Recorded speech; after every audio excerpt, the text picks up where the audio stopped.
Shabbat Shalom Mishpacha. This is Hakohen, and our Parshas today is Parsha's Korah. Now, I have arrived safely in the East. Thank you very much. It was a wonderful journey. I want to relate a story, a little true story, that I did a little test on the way, and I wanted to see how faithful was my desire and what was the outcome. And you will learn a few lessons from this as well. So I encourage you to listen to this recording more than one time. You maybe need to listen to it many times over to get what I'm about to teach you today, because these principles that I'm going to teach you from the Torah, from the books of the Bible, including the New Testament, will be principles that you will apply in your lives daily. And you will benefit yourselves greatly if you follow through with them. Because everybody can say, I have faith, but how many are seeing results? So this is the difference between, just saying I have faith and the fact that you actually see results in your life. And so by the same token, I was at the airport and, I was by myself, of course. I had to pick up my own luggage and put it in the bus and everything.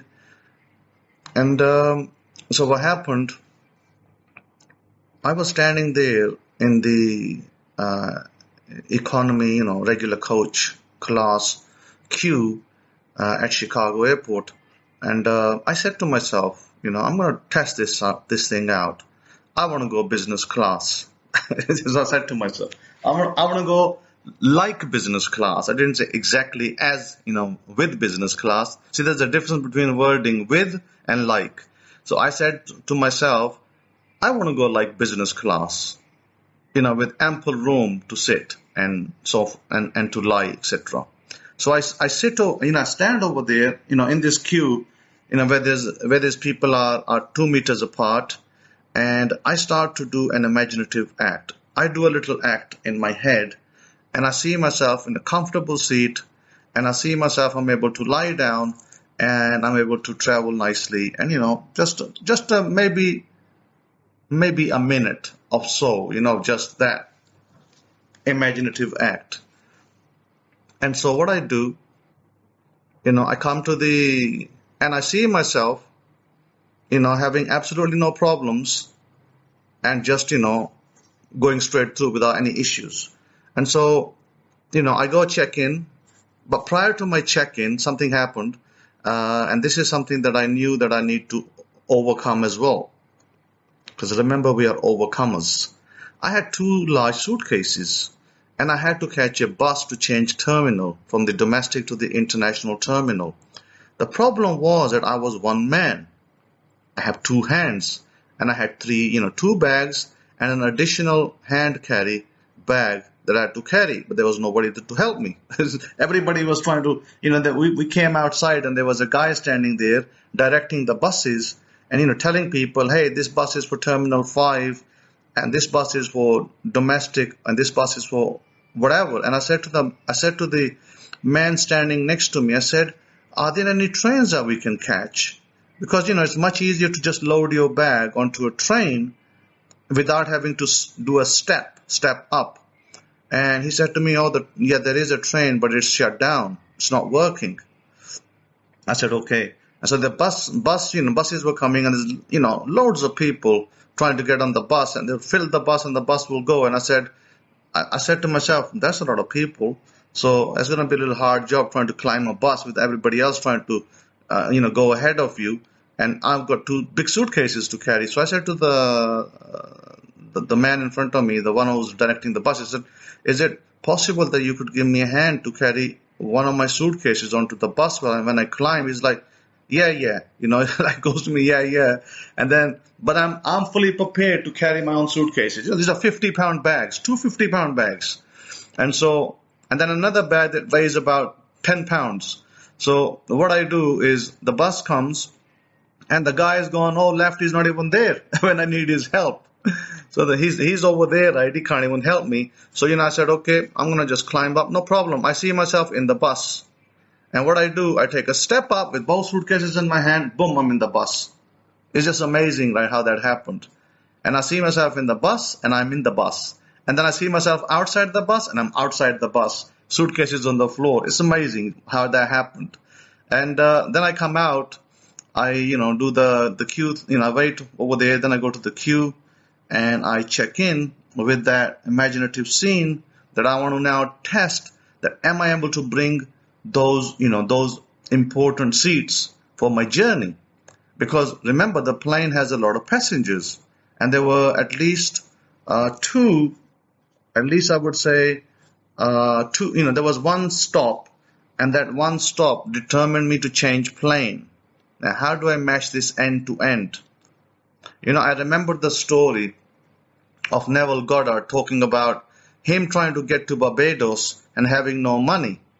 And so when he goes to his Rabbi Abdullah Abraham, he goes to him and he says, what do you want? And Neville goes to him, I want to go to Barbados for the winter, but I don't even have a dime on me. Rabbi Abraham said to him, you are in Barbados, and that's what you're going to see.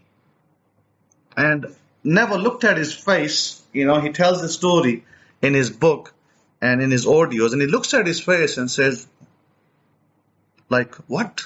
I'm in Barbados? He said, yes, you are in Barbados, and you're going first class. You're going business class. You're not going second class.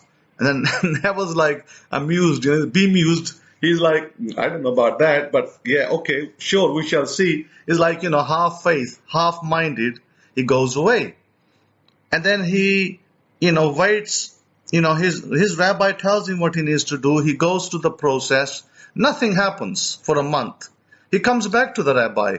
And Rabbi Abraham was not like me, by the way. He was a very hard man.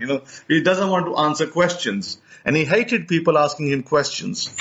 So this was an Orthodox rabbi who did not want you to answer questions. He just told you the answer. And that's it. He don't want you to say to him how. He don't want to know about the how. He just tells you this is going to happen. And, if you say to him, but Rabbi, this, no answer. The rabbi won't even speak another word. He was that kind of man. And so Neville goes to the rabbi and says to the rabbi, Rabbi, I've been doing this for 1 month and I see nothing. In other words, I don't have nothing to prove that I have a trip to go to Barbados. Got nothing to show myself. And the rabbi looks at him real harshly. And he describes Rabbi Abraham looking at him real harshly, as to say, what the hell are you doing over here? I told you you're in Barbados. And then he goes away. The rabbi doesn't answer him. He just looks at him with a hard look. And Neville gets the message, and Neville goes away. And Neville goes home, and a week later, he gets a letter in the post that says that we are sending you a ticket to Barbados. His family in England sent him a ticket free of charge. So now he starts to see that vision unfold that Rabbi Abraham described to him. And so he goes to the office, and the office guy says, hey, there's only one problem. Yeah, you got a first class ticket. There's only one problem. One part of the journey to one particular port, you'll have to do the journey second class, normal, ordinary citizen. And Neville is quite happy because he says, well, that's no problem because I can do part of the journey second class. And then, he books he confirms his ticket, his seat in the ship to Barbados from New York. And he goes back to his rabbi ecstatic to tell him that part of his journey is second class. He goes to the rabbi and says to Rabbi Abraham, I've got the ticket. Hey, it's wonderful. I've got the ticket. Part of my journey is second class. But it's okay. And the rabbi looks at him very sternly and says, who told you that part of your journey is second class? And Neville goes quiet. He says, all of your journey is first class. And then Neville gets his message. Neville comes back, and Neville then, prepares, he does his thing. He prepares for the day to leave, and he goes to the shipyard, and he catches his ship. And before he boards his ship, the clerk at the office tells him, hey, you know that part about you getting the second class? Well, it just so happens that the man who was meant to travel first class from that particular part of the journey has dropped out. So now you have the entire journey first class. So Neville was able to go first class from end to end, just as his rabbi had told him. So it's a very important point for us to understand what we are trying to learn over here. This is faith. This is true faith. And the rabbi had more faith than Neville did at the time, of course. And Neville learned the lesson how to be faithful through his teacher. And Neville described his teacher in one teaching. He said, my teacher, if you looked at the man, he said he was a black Ethiopian man. And he loved to go to opera. And he said he would drink rum and whiskey like no man. He's like, you would never be able to tell he's a holy man because he loved his whiskey and rum. And he said, when I came back from Barbados and I brought him a little gift, it was a rye and some other, spirit drink. And he goes, I gave to the rabbi and I said to him that, how long will this last? And the rabbi said, he said the rabbi will have ale. Ale is like beer. I don't know, he will have 2 glasses of beer. My goodness, 2 pints. And that was really something. The rabbi will drink 2 pints of beer. Then he will have, some rye. Then he will, have 2 cups of ice cream on top of it. And this was the rabbi's, lifestyle. And Neville goes that this particular rabbi, he was very happy, He could eat ice cream, he could drink beer, he could drink, spirits, whiskey, rum, and he said to Neville said to him, how long does it take for this bottle? And he goes, how long do you think it takes? He said, it won't last a week. It won't last a week. It doesn't take long. In other words, this guy was finishing his bottles in a couple of days, and he goes to you because Neville tried to be a vegetarian before. And he obviously, got off the vegetarian track and he's tried to get back to normal. And he goes to Neville, you think, right, you're going to poison your body. But he said, that's your problem. But for me, this is normal. So this guy, he said he would book his tickets, a black man.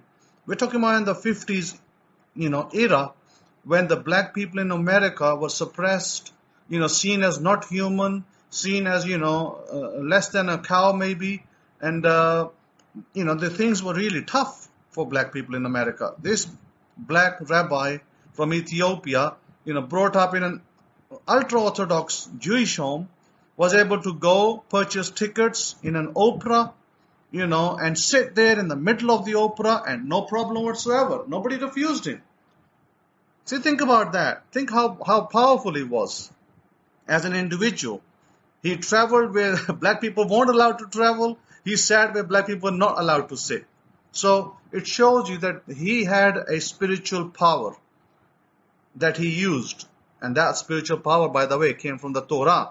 And Neville was talking about his teacher, Abraham Abdullah, and he was saying that Abraham was a great teacher.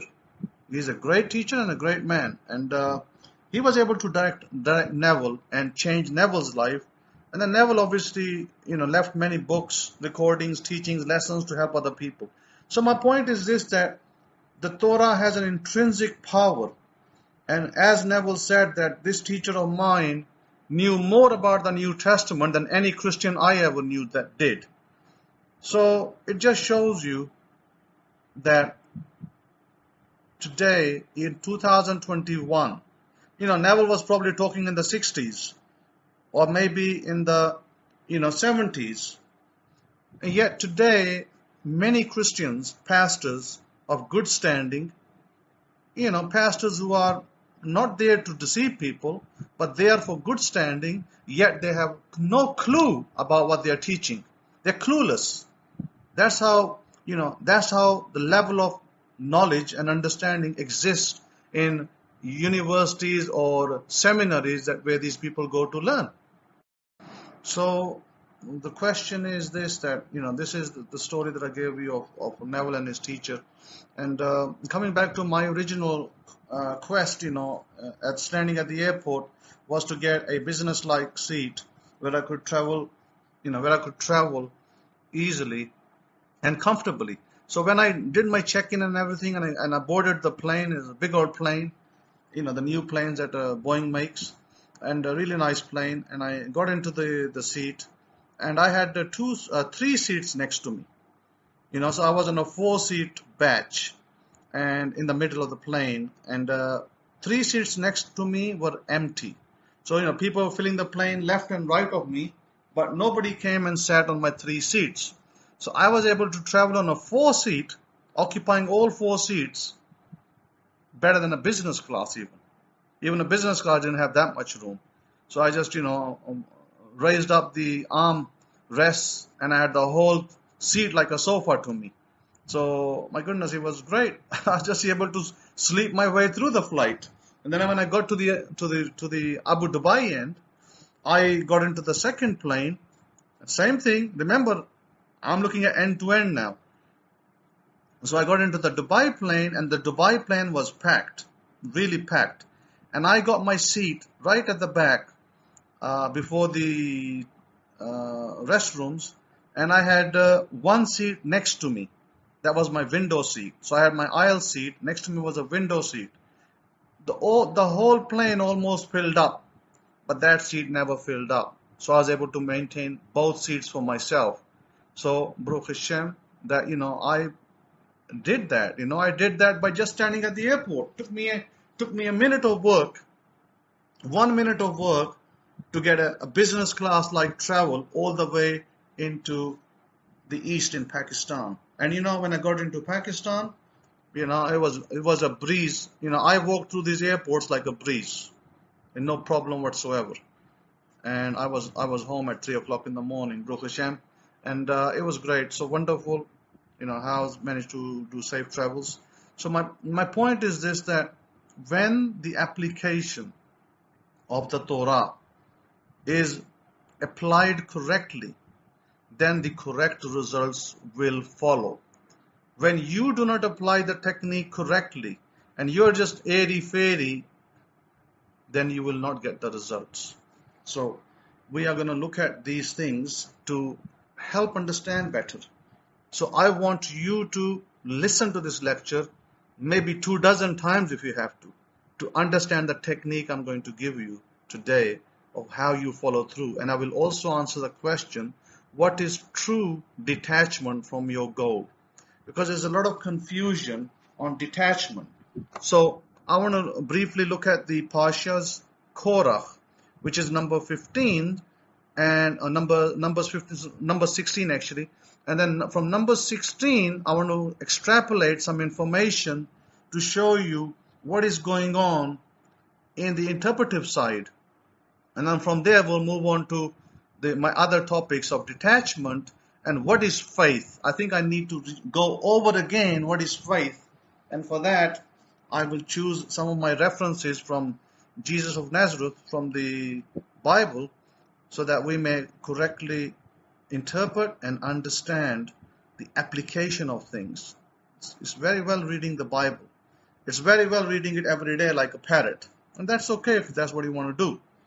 But it's better to understand it and apply it for knowledge. Because knowledge is execution is power. Knowledge by itself is useless if not executed properly. Knowledge by itself is of no use. You can have a sports Mercedes parked up in front of your house and you don't have no key to drive it. It's absolutely useless. But if you had the key and the gas in the car, or as they call it, petrol in England, you had petrol in the car and the key, you just go, start it up, and away you go. That's execution of knowledge. The Mercedes is knowledge. Driving it is execution. And you might say, well, we don't need key, we got keyless driving. It doesn't matter. It doesn't matter whether you have keyless driving or not. You still need a key to open that car. even if it's keyless driving. I'm not that stupid. I've been around places. I've seen these cars. I've sat in them. It's not like I've never sat in a Mercedes, sports cars at that. So my point is this, that I know where we are and I know what's required. I'm just using the Mercedes as an example of a sports vehicle, or many cars today that come with keyless entries, but they do have an entry to, like a key fob to open the car, whether it's the press button or whether it's something else. But there's always a spare key there as well, that there's like a sensors that allow the cars to operate, because you got to keep it in your pocket or somewhere near you with these modern cars. So you can have the best car in the world. You can have your Tesla Roadster parked over there. You can have it parked outside your house. But if you don't have the entry fob to that Tesla Roadster, even though it's an electric car, it's not going to go nowhere, is it? See, that's your knowledge. But without the entry system, you can't execute that knowledge. So where should you be? Not with a Bible in your hand and reading it every day, but understanding the application of it every day. When you read 2 lines of text in biblical reference, and you understand how to apply those 2 lines of text in your life today, in 2021, in the month of June and onwards maybe, then you're going to say, wow, I now have the knowledge and the power. I have the knowledge and the execution by the power of execution. That's where I want you to be. If you want to be successful, if you want to be rich, then there is nothing that can stop you once you execute that knowledge. You can be both. It's all possible. It's all in the realms of possibility. Then that goal of becoming the millionaire is not far away. It's very close to you. Because you're not doing any harm. You're actually trying to benefit yourself, humanity, the society around you, because your money will maybe one day will generate jobs for others. Your business will generate jobs for others, not just for yourself. So that income isn't really just for, it's not just for you. The income that you are making will become income for others around you that benefit out of that income as well. So that's where you want to be, where you can maybe employ a number of people under you and be a benefit to the society at large. So let's look at the Parsha's Korah.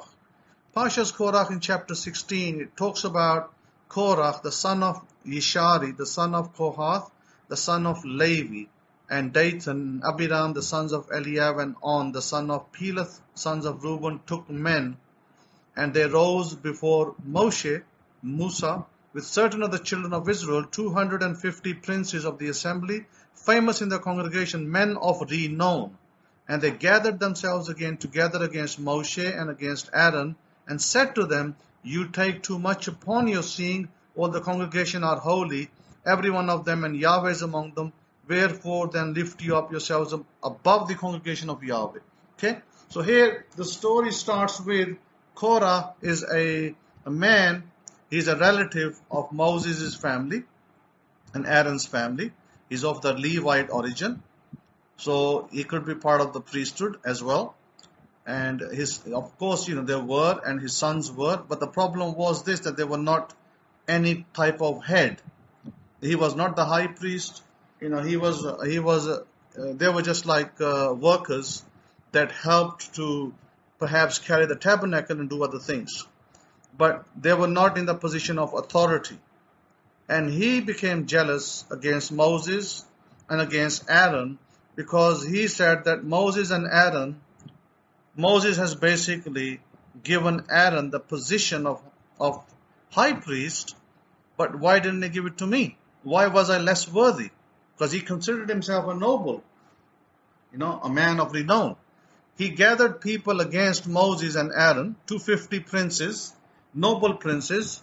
These are people of worth, people of valor, and people that many other people, hundreds of other people, maybe thousands followed them. And he gathered themselves up against these 2 brothers. Moses and Aaron. And so it says that when he spoke against Aaron and Moses, then of course Yahweh was very upset. God was very upset with this situation. And he said, okay, he instructed Moses to call everybody in and tell all these leaders, so-called leaders there, so tell these leaders to bring their staff, their rods, and place their rods in the tabernacle. And the rod that buds fruit, that is the one that God has chosen, not man. And so at this point, the Torah in the book of Numbers, it describes a situation that it says, let's see, because we read about this here in Numbers chapter 16. There's back and forth between these people, between Abiram, Eliab, and Dathan. They're arguing back and forth with Moses. They're arguing with Aaron, and they're basically bickering and whining about how they did this and they did that. They said they'll bring them out of the Egyptian land into the land that flows with milk and honey, but they're now saying that, but you brought us here to kill us. And so they're now accusing these two. They're using accusatory language of that you tried to kill us, and that you did not bring us into the land of milk and honey, and you didn't give us inheritances and vineyards, and so on and so forth. This point, Moses was very angry, and he then goes before God, and then God tells him to gather everybody together and put incense in the tent and put their rods together. Then God will decide their fate. God was indeed very angry as well. And so they say that they're all gathered. It says in verse 21, so they got up from the tents of Korah, Dathan and Abiram on all sides, and Dathan and Abiram came out and stood in the door of their tents, and their wives and their sons and their little children. And Moses said, hereby you shall know that Yahweh has sent me to do all these works, for I have not done them of my own mind. And he said, if these men die the common death, then sure, then I'm no prophet, I'm nobody. But if these men die a different death, then yes, I am. So what Yahweh does then is Yahweh opens the earth. It says, but if Yahweh makes a new thing and the earth opens up her mouth and swallows them up with all their appertain to them, and they go down quick into Sheol, into the netherworld, then you shall understand that these men have provoked Yahweh. And it came to pass that as he was speaking, and he stopped speaking, that the ground opened up. That was under them. Basically a big pothole opened up. And this big pothole that opened up, it swallowed up all these people that were against Moses and Aaron. Totally swallowed them up. But what actually happened, Korah's sons did not get swallowed up. The sons and their families. Because they repented. As soon as they saw this happening, they repented, and God did not let them fall into this big pothole. So they survived. And also the other man that it mentions in here in the chapter 16 was the sons of Peleth. The son of Peleth. The son of Peleth also survived, by the way, and his wife saved him. So because she never let him go to the meeting. And she just made an excuse. She said that my husband is drunk. He is not going to come in. He's not going to come. So, they came to call him out. And she said, no, he's not going. His wife was very sensible. She said, he's not going. He's drunk. He's lying there in bed. So she prevented her husband from leaving because she understood that the other men had slandered the congregation, slandered God, slandered Moses, Aaron, and their fate is going to be terrible. She knew that ahead. Now, how she knew that is a lot of conjecture. I don't think we need to go there, but she knew it. And so, at this point, we find that the whole thing, when it happens, this shakes the foundations of the children of Israel. This shakes them all when they see this act. And now they're terrified. And now they realize, wow, that, and also the miracle that happened in this particular scenario was this, that when they put all their rods together, then what we find, what the Torah tells us, that, let's read it.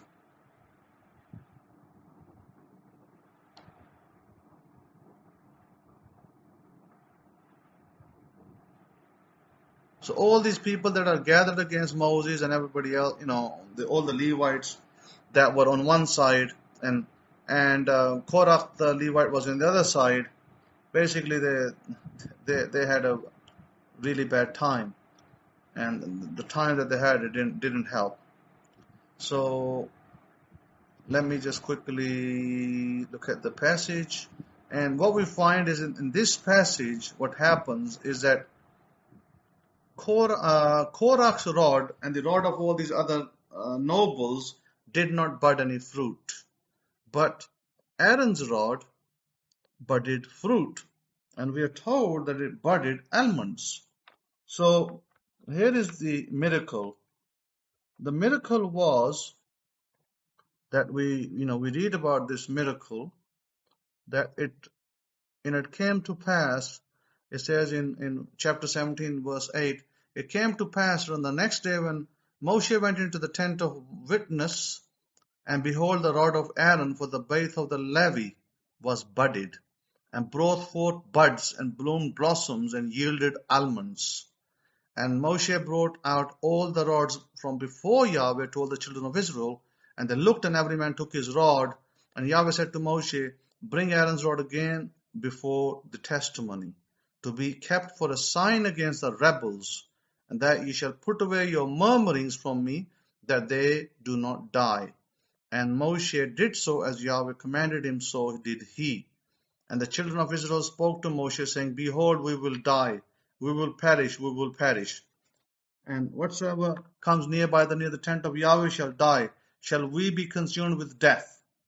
So here is something of interest for you. What is the miracle? The miracle is this, that this rod of Aaron was not attached to the ground like a tree. It was outside the ground, yet it produced fruit. What does that tell you? Also, it says here, look at their affirmation. Look at the affirmation of the rebels. In verse 12, and the other people that were standing there, we will die, we will die, we will perish, we will perish. We all perish, right? Now, when you have that affirmation, what do you think is going to happen to you? Do you think you're going to live, or do you think you're going to die? You are going to die, my friend, because you have set yourself death. By your own mouth you spoke it, you judged yourself, you condemned yourself. And you know what happened to all of these people? Down the road, they never entered Israel. Think about that. That is a lesson in this Torah. And what did it prove by Aaron budding fruit? Or in this case, meaning that Aaron was able to produce this almonds. Almonds are generally sweet. They're generally used a lot over here in the East. I don't normally see anybody chewing through almonds in the West so much.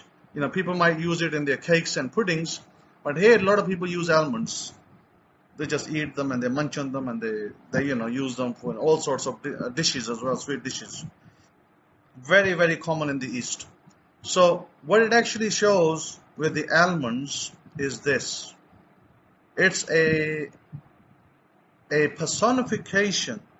See, what the people were doing, the people who stood up against Moses, they were attached to the ground, to the earth. So they were swallowed up by the earth. But the people who were with Moses, they were attached to God. See, the priesthood and Moses represented God in the flesh form.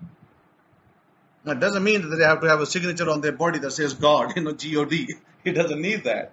But they were representatives of God's presence, of His Shekinah's presence.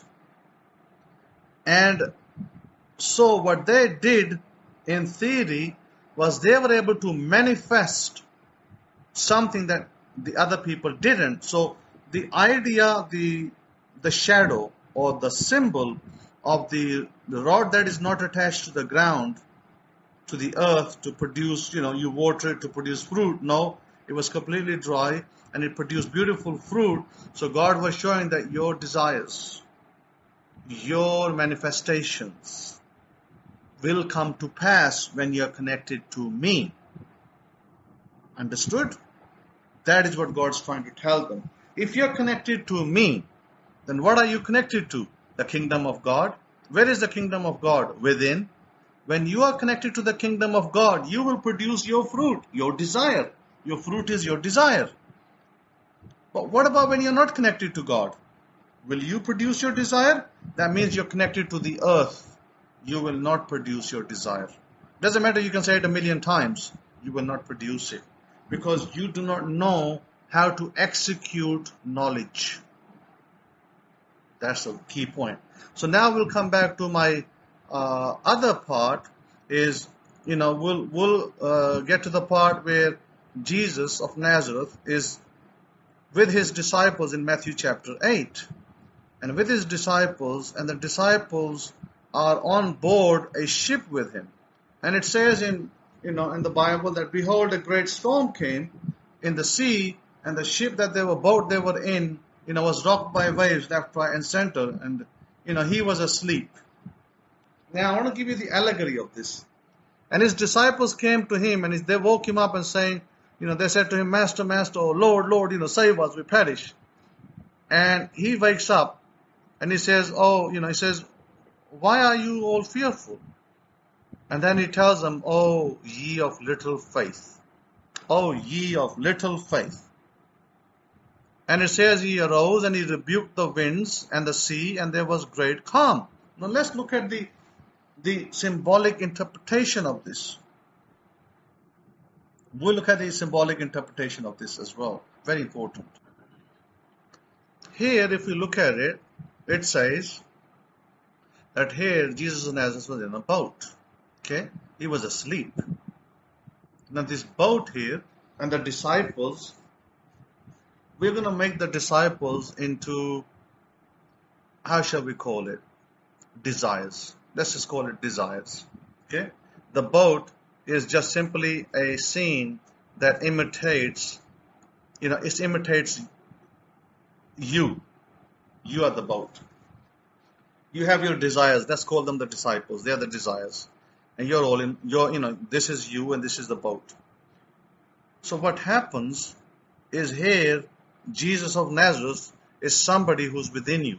He's within you. So what did it say? He was asleep. In 99% of the world today, parabolically speaking, or speaking in a parable, 99% of the, I'll say, let me use the term Christian world, for argument's sake. I could say I could just say the whole world. In 99% of the whole world, I'll just use the Christian world example.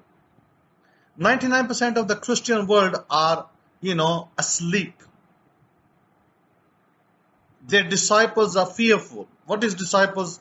What is disciples here? Remember what I said the disciples were the desires. What is the boat? The boat is you. So the boat is in tempest, is tossing and turning by the wind. The boat is you. You are tossing and turning by the wind. Neither here nor there, you're all over the place. And your desires, the disciples, well, guess what? They are fearful. Nothing's happening. Nothing's changing. You may have this knowledge you picked up from the internet or somewhere, but your knowledge is useless. It is no use to you because you don't know how to execute it, because Jesus is asleep. Jesus here, terminology for God that's within you, God is asleep. And you, the boat, is tossing and turning left and right. The winds. What is the winds over here? The winds is a symbol of the world.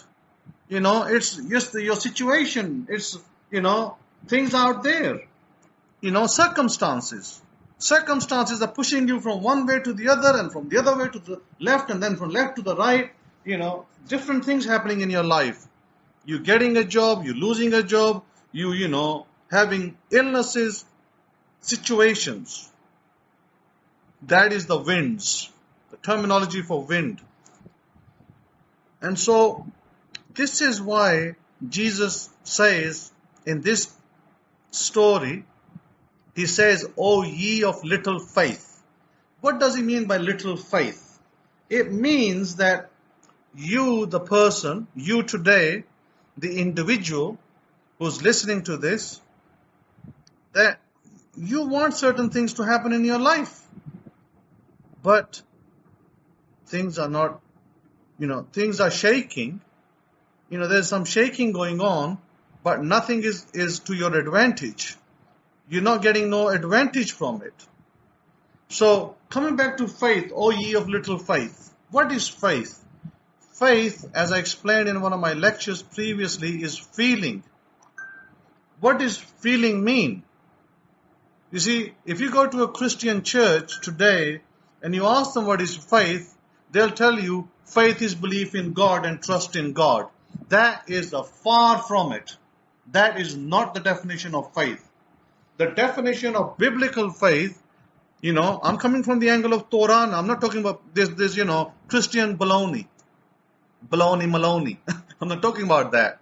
The baloney and mayonnaise. I'm talking about the real faith. What is real Torah faith that carries to the New Testament about? It's about your feeling.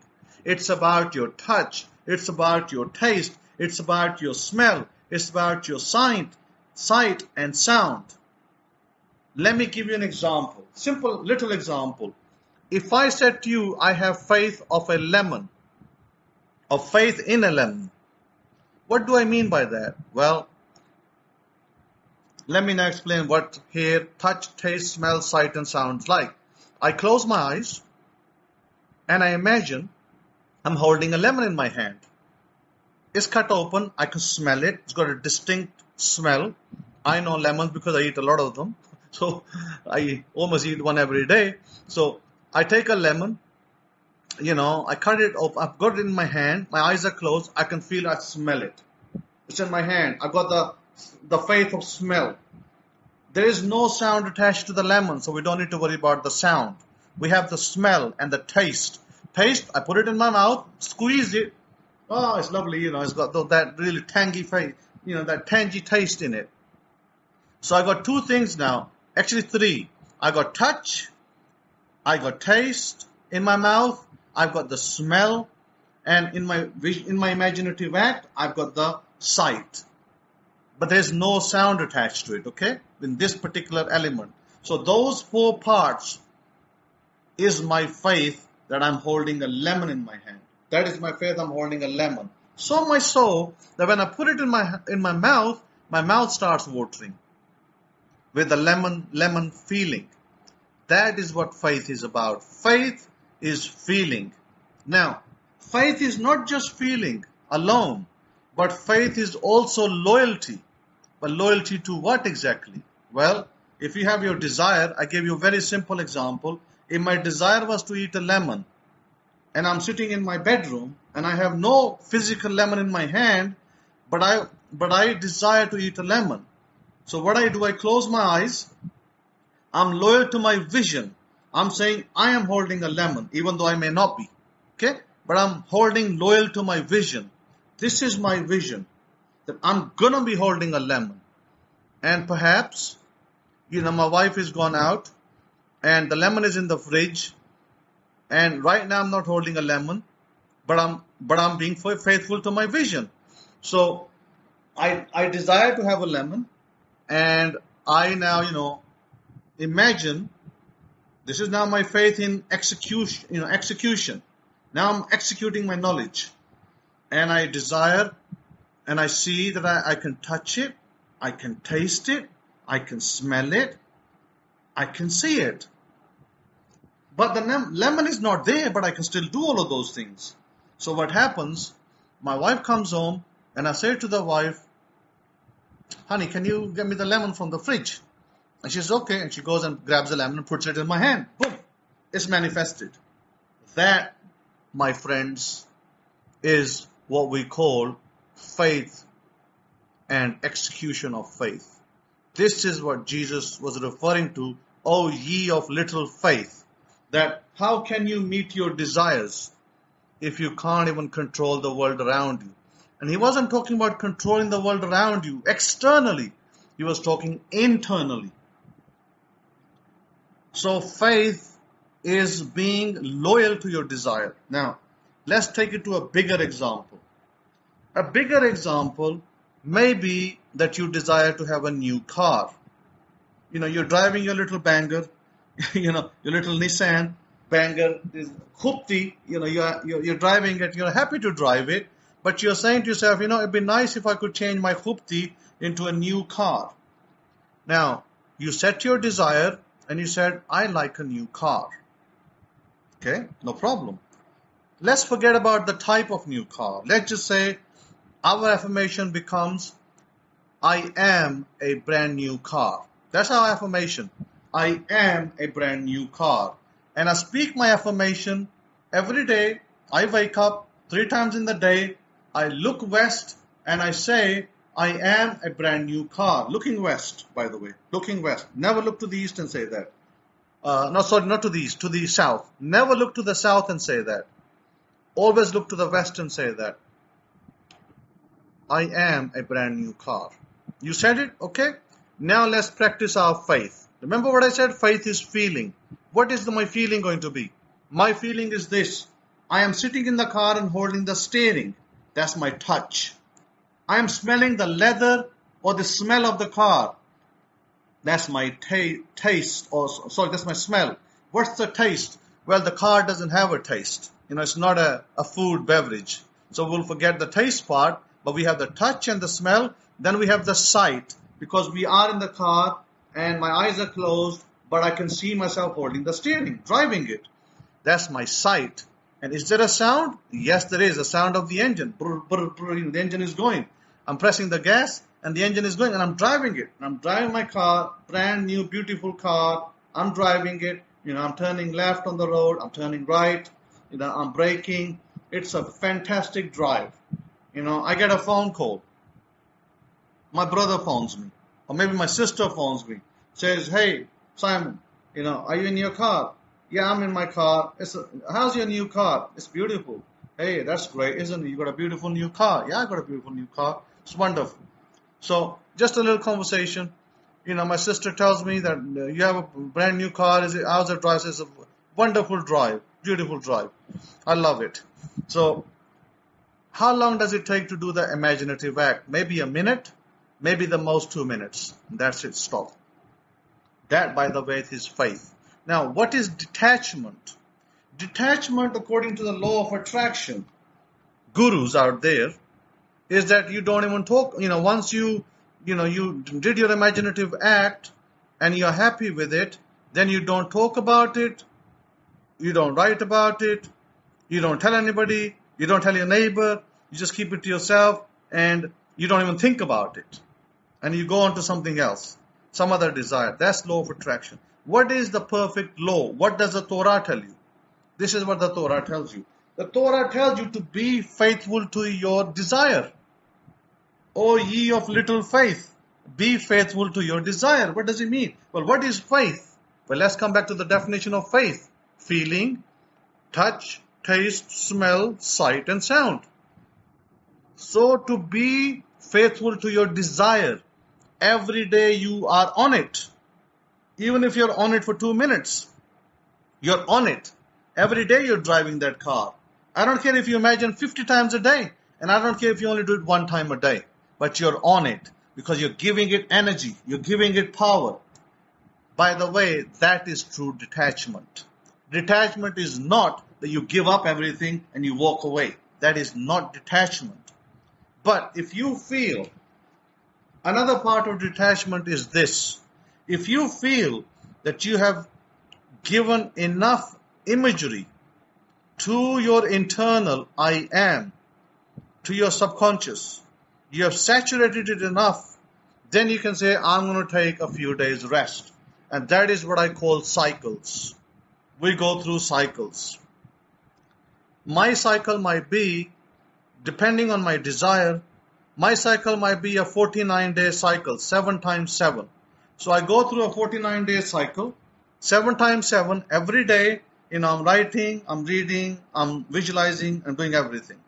And I might decide to break it up into, 4 and 3. Cycles of 4 and 3 of the 7. So I do 4 days on, 3 days off. 4 days on, 3 days off for 7 weeks. After 7 weeks, I say to myself, I've done enough of this. I've saturated my mind.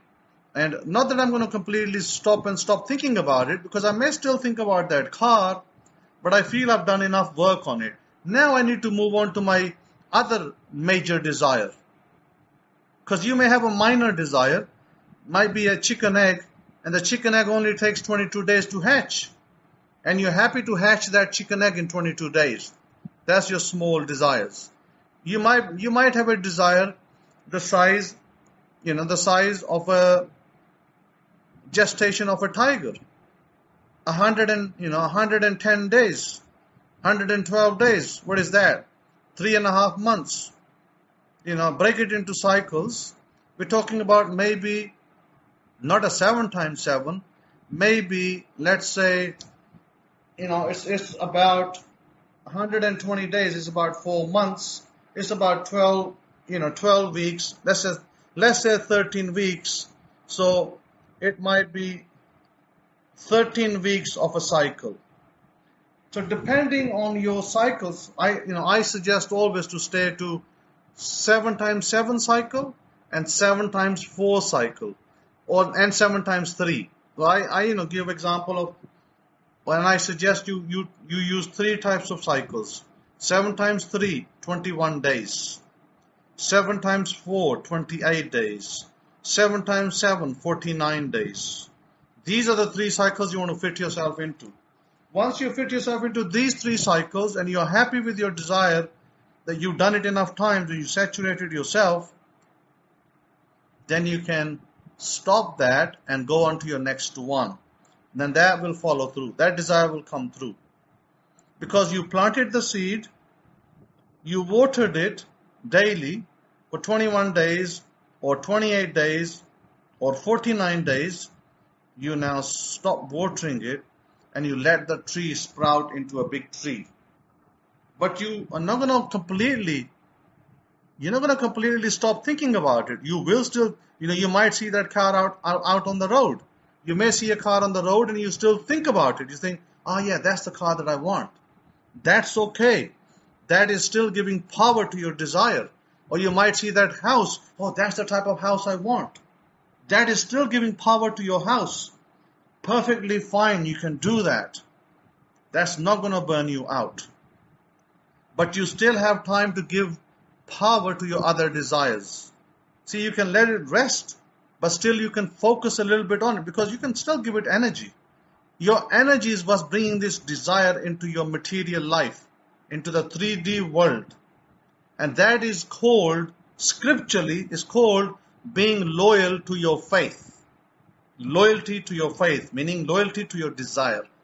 So at this point, I will only recommend to you that you listen to this recording, even if you have to listen to it every day, and try to get what I'm saying.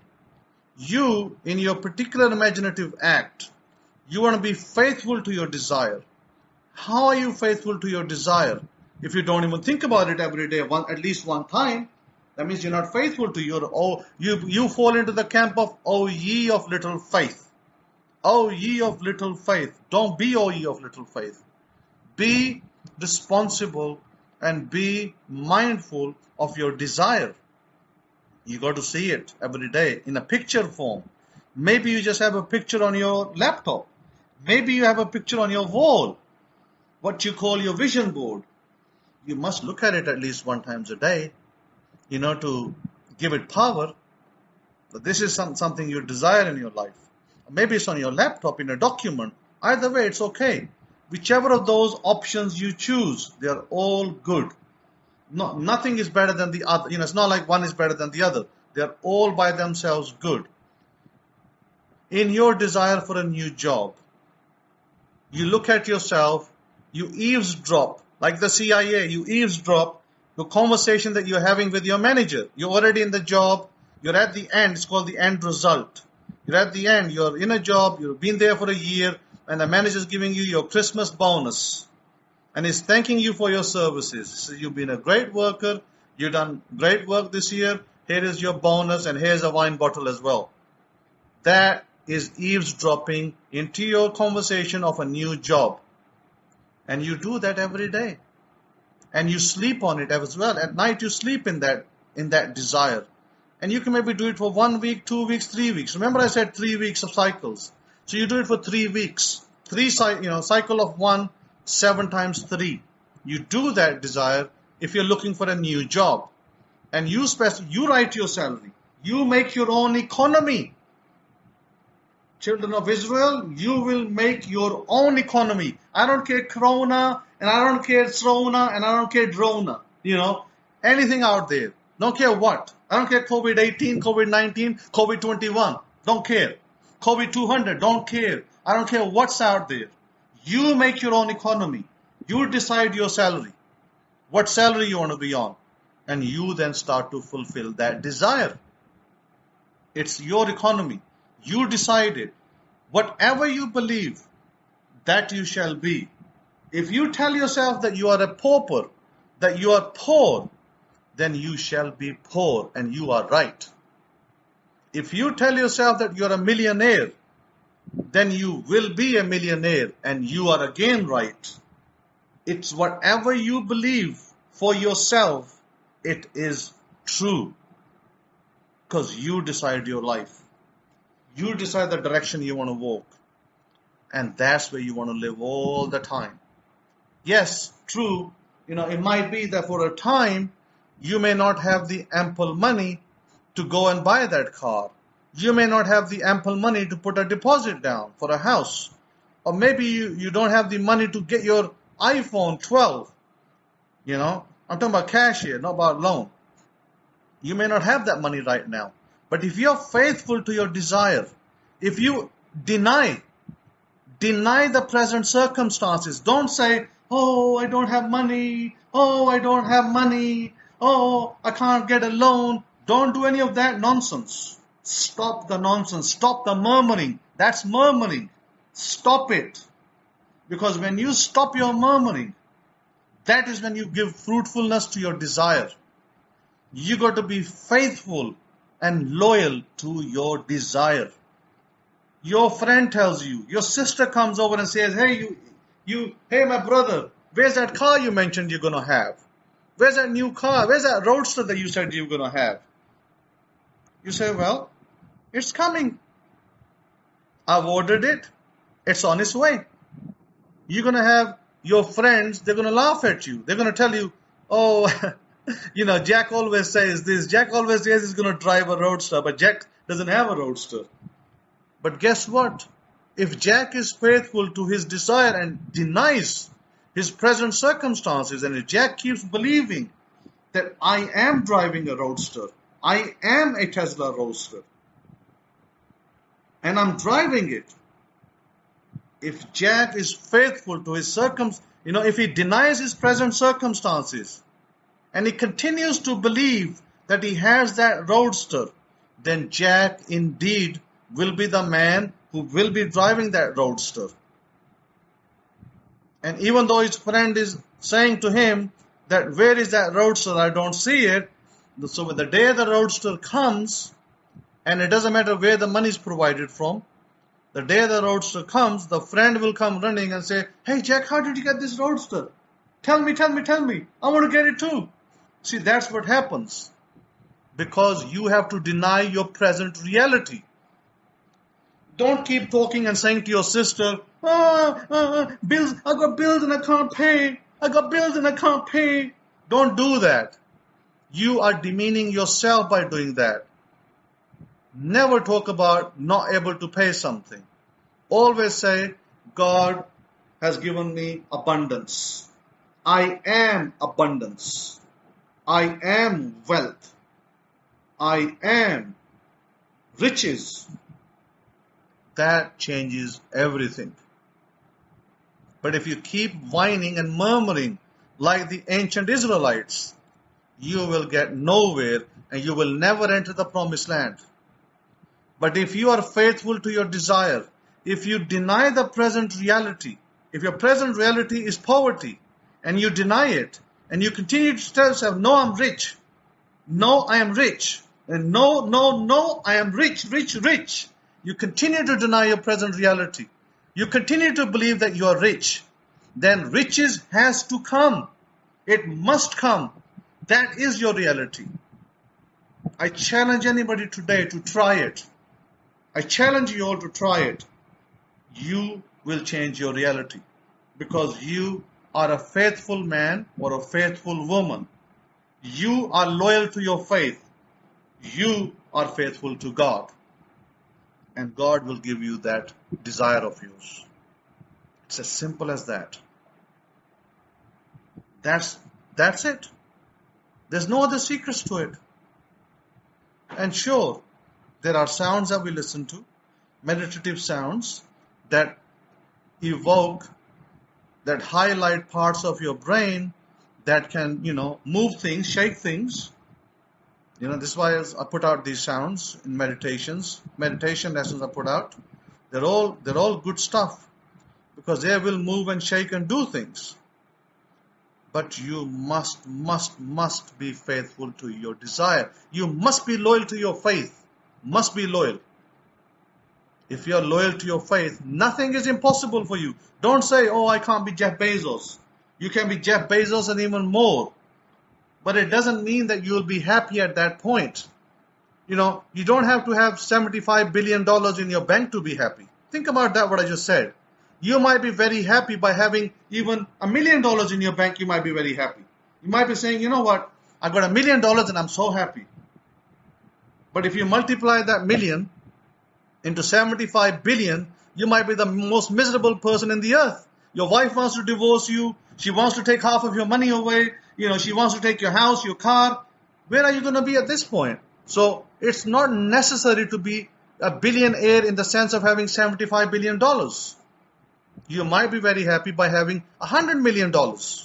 A business that's worth maybe $500 million. You might be very happy, extremely happy, delighted. You might be $1 billion and you might be extremely happy with your $1 billion. And it's doable because many people have done it. If those people can do it, nothing can stop you from doing it. Not age, not your health, and not your clothes. Nothing can stop you from doing it. The question is, what are you telling yourself that you are? And if you continue to live in a poverty mindset, then poverty will be. I want to tell you a story. This is a true story, by the way. This happened to a student of mine who I give him a lot of correction on this. He was going to get married to a woman in the East. Beautiful, beautiful woman. She was waiting for him to get married. But this man can't get off his butt. I told him that. I said, you can't get off your butt. And so what happened, this man was supposed to go to the East to arrange his marriage. So another friend, a businessman from Malaysia, he goes to the East and he says, I'll go and talk to the family and see what we can do. And so this man's still outside the country. He's a US citizen. This friend of his goes over there, and the friend of his goes over there, and he, instead of arranging his marriage, he likes this woman. She's pretty. He's himself a businessman. He's already married twice. Already has 2 wives, by the way. And he goes and marries her. Now he gets a 3rd wife. Okay? Now, this man tells me jokingly, my student tells me jokingly, he goes, let me tell you, Rabbi, what happened. This man was going to go for me and get my wife sorted out for me. And guess what happens? He marries her himself. And I said to him, you are such a fast executioner, aren't you? I said, you execute your order so fast.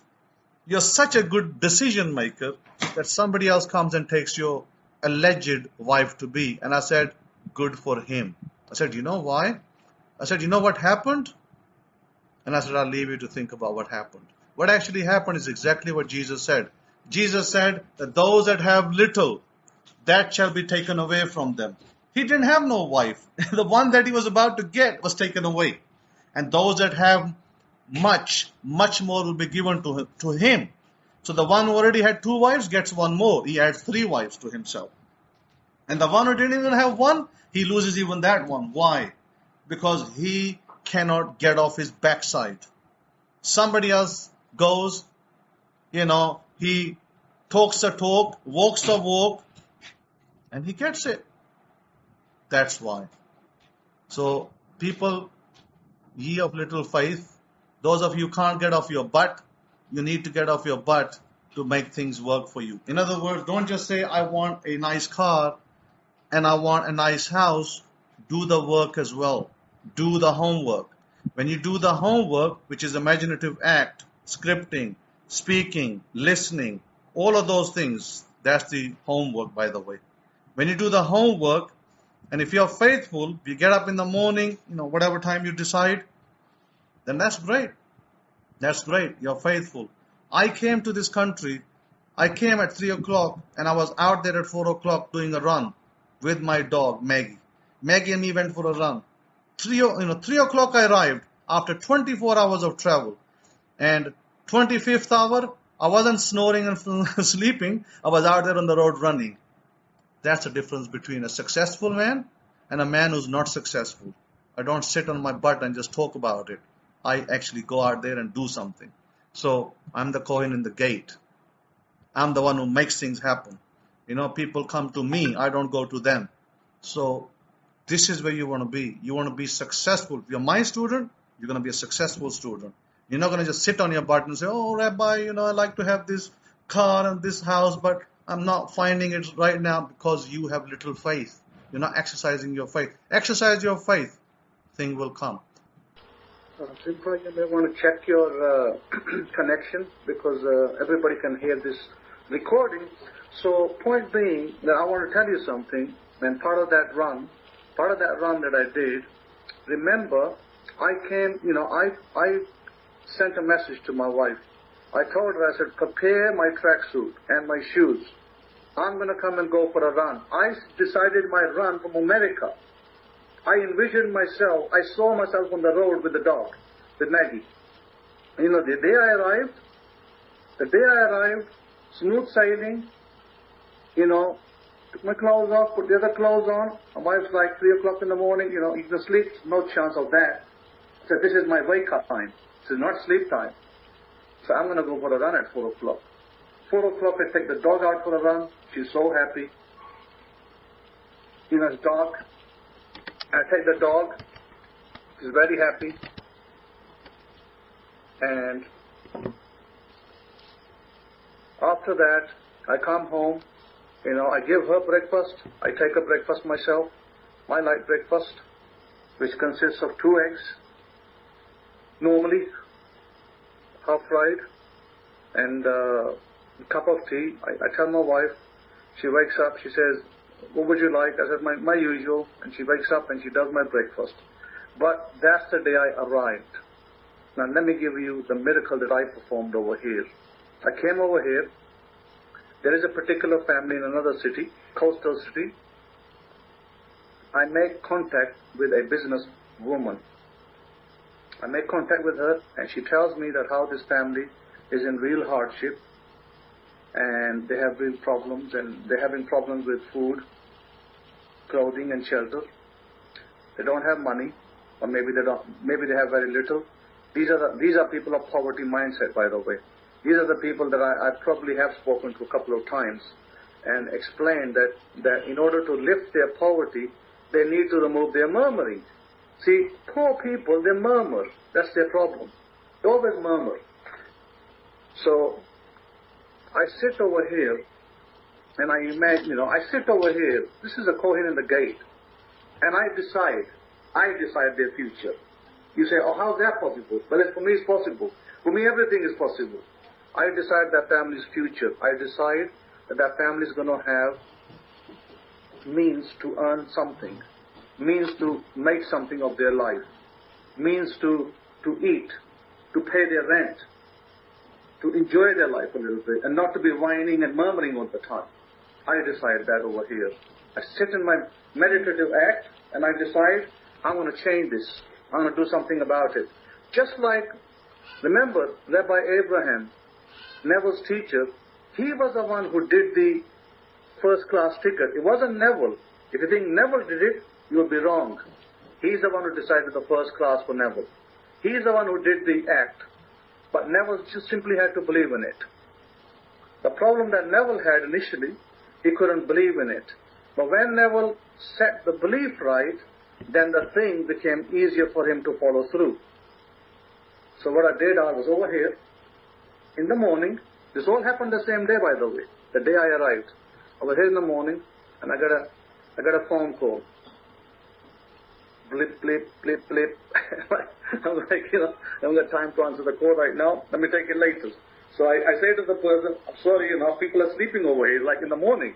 And I said, I can't answer the call right now, but I will. But then the person insists that they want to talk to me. It's urgent. And I said, okay, I'll have to go outside the house and take the call. She said, can you go outside the house? I said, yes. I go outside the house, I take the call. And so the person, I don't offer nothing. The person offers me. This is a businesswoman, by the way. The businesswoman says to me, I have a car, almost brand new. She said, if you're okay with it, if you this particular family, if you're okay with it, then you are the one taking responsibility. Okay, fair enough. She said, I'll put you as a responsible person. You're taking responsibility for that family. I'll give them my car. And then they can use it for Uber. Like, you can drive passengers, make some nice income every month. So I said to her, okay. I said, this is how we're going to play it. So what's your car worth? She said, $17,000. I said, okay, $17,000. I said, we can't just give the car away free. You can't just give it away free. You paid money for it. How much you paid? I paid $22,000, she tells me. So, okay, fair enough. I said, you want your money back, and you want to do it on my back, then this is what you do. You tell that person, you go there on my behalf, you tell him that Simon Altaf is the one who's responsible for this deal. He has coordinated this deal, and he has said that you're going to pay every month $300 payment every month till the $17,000 is paid back to that businesswoman. And I said, then you channel it however you want to. So this woman says to me that you give me the go-ahead and I will act the deal. Listen, I didn't do nothing. I just sat over here and decided that I'm going to change their fate. I'm going to change their future. And I don't care how it happens. I didn't know there was going to be a car presented to me. I didn't know if somebody's going to come with a car, a motorcycle, a shop, or whatever. I don't care about that. All I care about is that family's future is going to change. I've entered this country. Something's going to happen now. There's going to be moving and shaking. And so this woman calls me after I decide the act. And the woman offers me her car. And she says, the car is yours. And you tell me and I'll give it to that family. But I'm giving it to you because you're the man that I trust. And you're the man that, has instructed me what to do. She came to me for business advice. And she often does. And so I told her, okay, I'm responsible. You give it in this such terminology. I said, if that man does not pay, I said, you make sure you do all the paperwork. If that man does not pay 3 installments, the car will be taken away from him. You also make sure they know that. And she goes to me, I'm going to ask the question that I want to do this. And I told her, wait a minute. Before you do this, I need to ask the God of heaven and earth. I can't let you just do this without me first getting an answer from above. She says, okay, ask. That's what I'm going to ask. She said, I want to see it. I said, I can't show it to you on video over here because I'm sitting in darkness. She says, no, sit outside so I can see it. So I go outside. I open my video so she can see me. I can't see her because she dims her light so she can see me. I put the phone camera on and I ask the God of heaven and earth, should we do this deal? Is it right to do this deal? And God tells me yes. And she sees it. She says, okay. Then she says to me, ask a question for me. So what's your question? I want to buy a piece of land that's worth $25,000. And I like to buy it. And I like to do whatever to it. Maybe later down the road, use it for business. can you ask for my behalf, should I purchase that land? It's in a real nice place. So I asked. And the answer I get is no, you can't. And she says to me, okay. I said, God said no for your land. Then I asked the question in a different way. Instead of just saying, can she purchase the land, I asked the question, are there problems in the land that we are not aware of, like hidden issues? You know, people sell you something and they don't tell you everything, they lie to you. And there's a hidden issue maybe with the government, with the local government, and you can't do something. And you get stuck with a plot of land that you can do nothing on. See, this happens all the time to people. This is what I call living in blindness and asleep. So I ask the question, I say, are there hidden issues? And I get the answer, yes. Stop. You know, I just say to the businesswoman, that's it. We don't need to ask any further. You got your answer. And I stopped that sale or that purchase. So she made the sale. That same day I land in this country, I arrive. That person now, she's already done the paperwork. She told me today. In fact, yesterday she told me, she sent me a message saying that I've already done it. I've given them the card, arranged the paperwork. They've agreed all the terms of the conditions of the deal. And now that man is actually driving. From today he starts driving and earning money. So I came. I've never met that family, by the way. I've never met that family. I came from 7,000 miles away and I changed one family's life instantly like this, just like this. I changed it. And that's not the only family I'll be changing. I'll be changing many families' lives like this over here. That's a start for me. And I get calls left, right, and center from people wanting to see me. That's how much respect I have over here. So, with that, that's why I say to you, you in order to get something in your life, you must be faithful to your vision. In the book of Habakkuk, we are told, write your vision. You don't write your vision with a disbelieving heart. Otherwise, you'll never get it. You write your vision with a believing heart. Now, I'm not expecting you to move mountains like me. I can move a mountain. I'm not expecting you to move it. But at the very least, you should move hills. You get practice of hills, then maybe you move mountains as well. So you need to learn to move hills first. Then you'll move then you will never move a mountain. So at the very least, if you are a person who, has come into this knowledge and wants to apply it, you start with small things. Maybe a cup of coffee, like that billionaire. That guy in Thailand, he said, my very first attempt was on a coffee. Can I manifest a coffee? And he said I did, after some practice.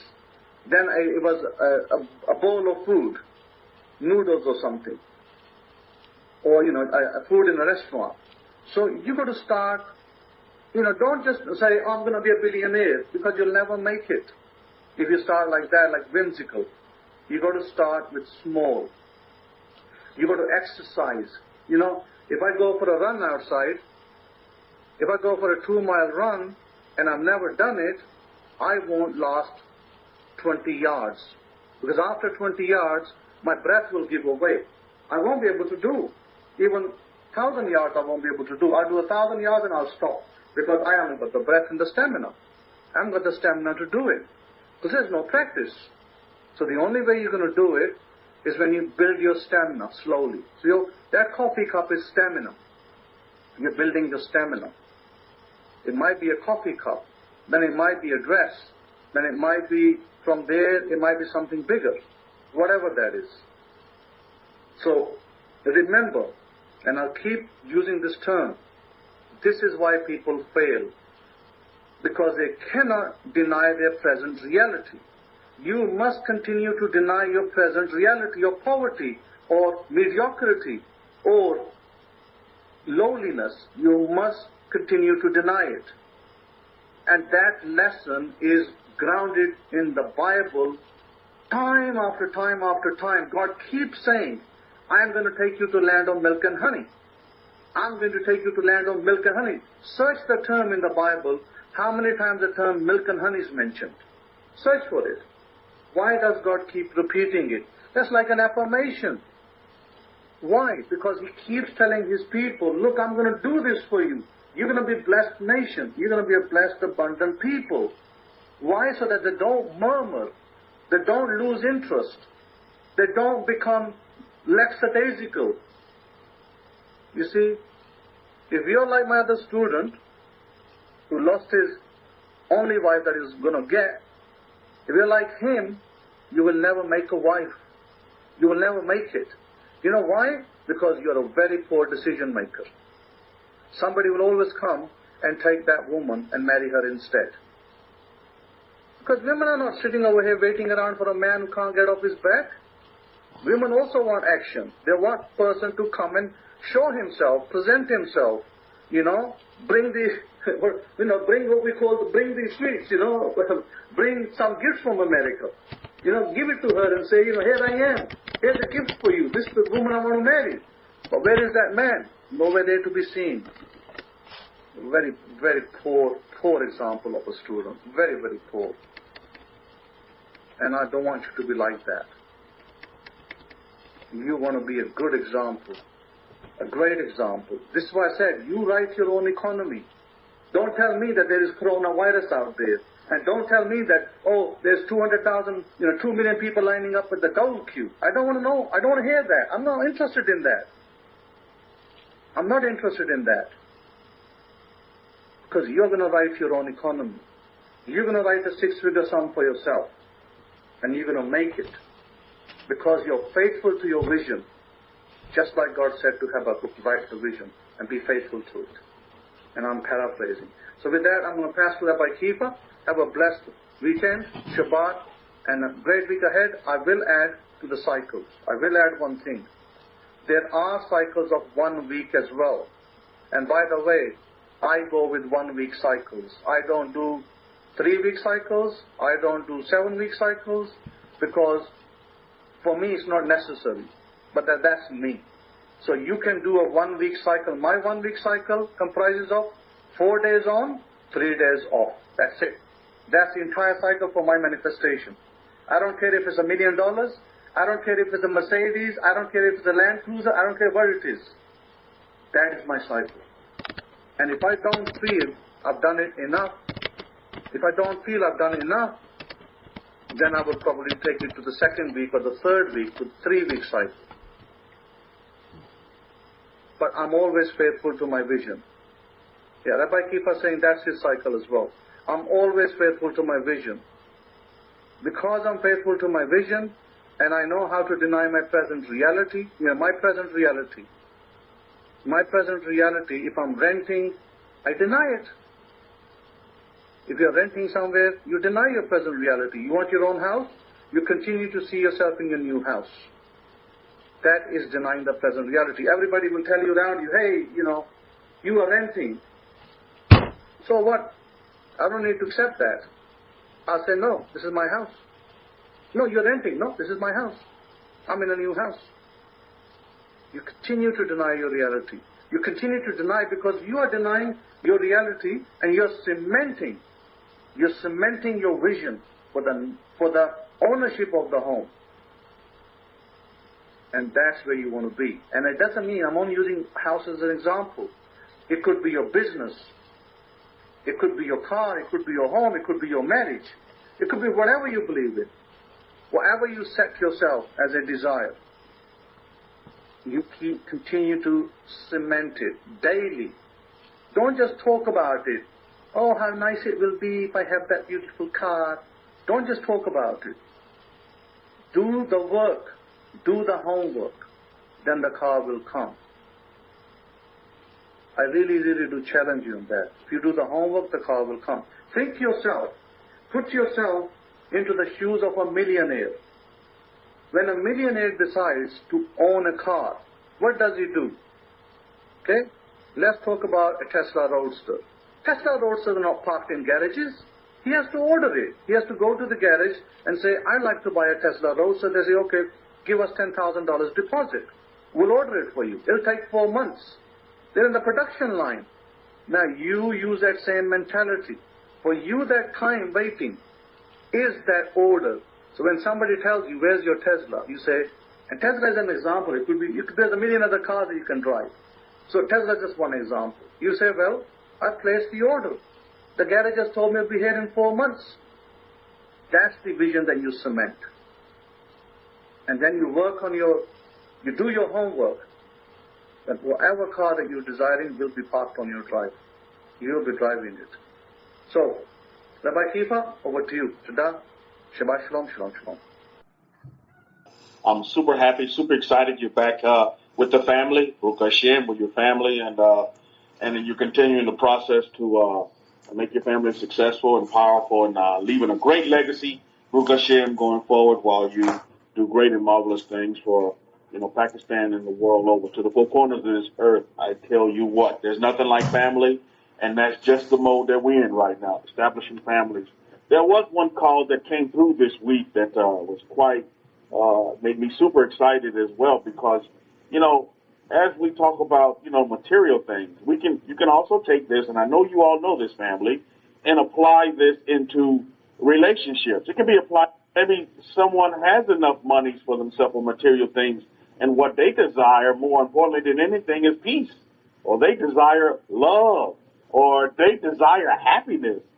Because how many of you know someone in your nation, in your world, in your circle of influence that blatantly come out and tell you they're not happy, or they're not happy? Anybody know somebody like that they tell you? They'll sit there and tell you, look, I'm just not happy. I'm just not a happy person. So I also had a phone call last night from someone who stated that. He said, when you can state that and be real with yourself, I mean, that you're really beginning to establish a relationship with yourself instead of denying the truth, denying the facts that are on the ground. But, he said it took him 20 years to deal with the fact that he wasn't happy. And he didn't understand during those 20 years why he wasn't happy. He just didn't understand. But then he realized that he wasn't happy, and his unhappiness had an effect on himself, physically, to where he had health problems. And, Mishpahah, it got so bad to where he developed an ulcer in his small intestine. Get this, Akohim. He developed an ulcer in his small intestine over these 20 years that, he went into the hospital, and you know how they'll do a bronch and they'll scope you? The scope couldn't even go past the small intestine. His unhappiness it affected his body so bad to where they had to reroute his stomach to connect to his large intestine and bypass his small intestine. Can you believe that? But it's true. So there's some folks out here that, you have these particular health ailments, and when you look not at the, treating the,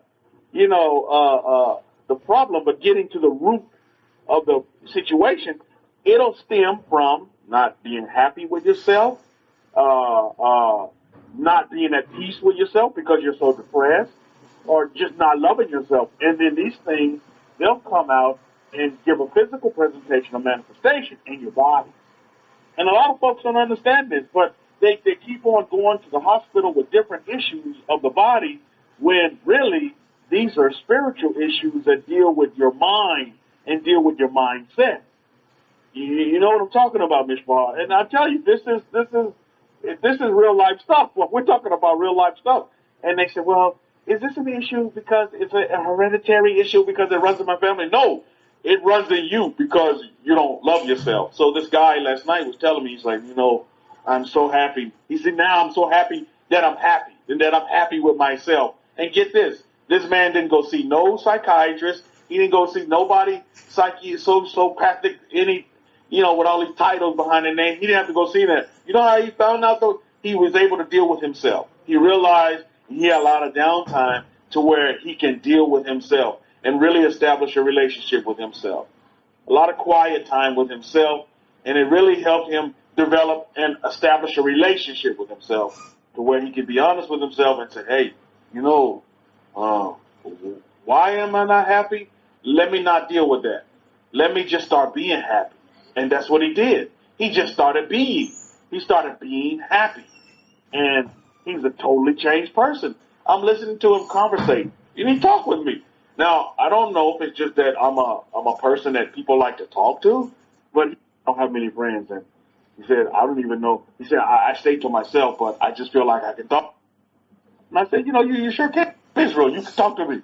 You can talk to me about anything. And I'll help you and I'll support you in any way that I can. And so he just opened up and began to tell me all these things. And he's the better man for it because, one of the main things that he said was that he internalized everything because he didn't know how to feel. You know what I mean? Like Queen talked about feeling and faith.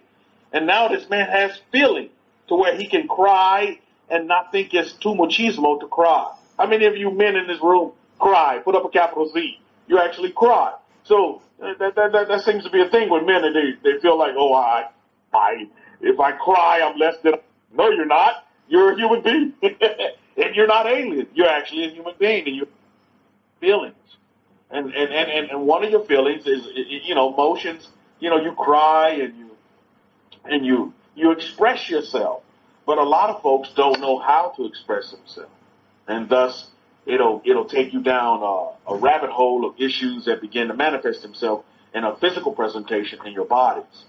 And I tell you, we're such unique species. The human body is so special. And if we just tap into that, Oliver says, crying saved my life. Baruch Hashem. Wow. That's beautiful. That's beautiful. So when you begin to understand and tap into the superiority of the human body, of your human body, and you realize how strong you are, not how frail and weak you are, but how strong you are and how powerful you are inside yourself, my goodness, you realize that you are unstoppable. And you can do and be anything that you want to do and be. So, I firmly believe that when human beings begin to stop, searching for things outside of themselves and begin to look within, they'll become superhuman. And they'll do great and marvelous things. And they'll be more popular than the Avengers. And they'll do great things for society, for humanity, but even more importantly, they'll do great things for themselves. But it's just unfortunate that there's this particular model that's established that you just have to go find your particular problem solver or solve the problem outside of yourself, and you don't have to do that. You really don't have to do that. So on that note, let's get into the lecture because I think this will kind of piggyback off of what our Kohen was saying. I think it's just vital and very important that we look at, we look at this Parsha, Korah, but we look at it from a different angle. I want to look at it from the angle of Moses because I see Moses doing great things. Although this Parsha is titled Korah for a reason, we all, as students of the Torah, we all kind of understand that. But I want to look at it from the angle of Moses. Because time and time again, as you will see here, is that Moses never gave up on Israel. Think about what I just said. Moses never gave up on Israel. Moses giving up on Israel would be like Moses giving up on himself. Moses never quit on Israel. Even though Israel came to the point of wanting to kill Moses. The Hebrews, they wanted to kill Moses. They were plotting to kill him. And several times, but Moses never gave up on Israel. And Shane, yes, I got the items, and they will be posted. Shane, just heads up for you. So I think that's very, very important for us to understand is that we don't give up. We don't give up, and we don't quit. We don't quit on ourselves. More importantly, you don't give up on yourself, even though there's going to be moments to where you get pissed off beyond festivity, but just don't give up on yourselves. Don't give up, like Kohen talked about, on your desires and your dreams. Even though everybody around you may be, the otherwise, the polar opposite, don't give up. Who says you have to listen to everybody around you? And this Parsha gives us a great lesson as we delve into this Parsha and peel away at the layers of the onion of this Parsha within our holy books, the Torah. It really kind of, delves into that. Now, I would encourage you all to do this now. Again, I read from the Abrahamic-Faith Bible or the Hidden Truth Hebraic Scrolls. If you don't have this Bible, please get it, add it to your library, use it in your studies. hold it up against the King James Version, and you'll see that it weighs heavy. It's a heavy weight. This is like the Mike Tyson, the Muhammad Ali of Bibles, Book of Shem. It's just second to none, really. The greatest of all time when it comes to the Bibles. So get it added to your collection. Those of you who are listening via Facebook or you're listening on YouTube, it'll really assist you in your growth and your growth and your development.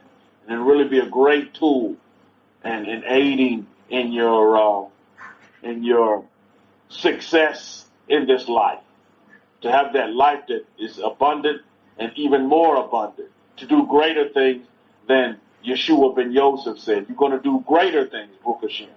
So how are you going to do that? When you begin to use this Bible properly.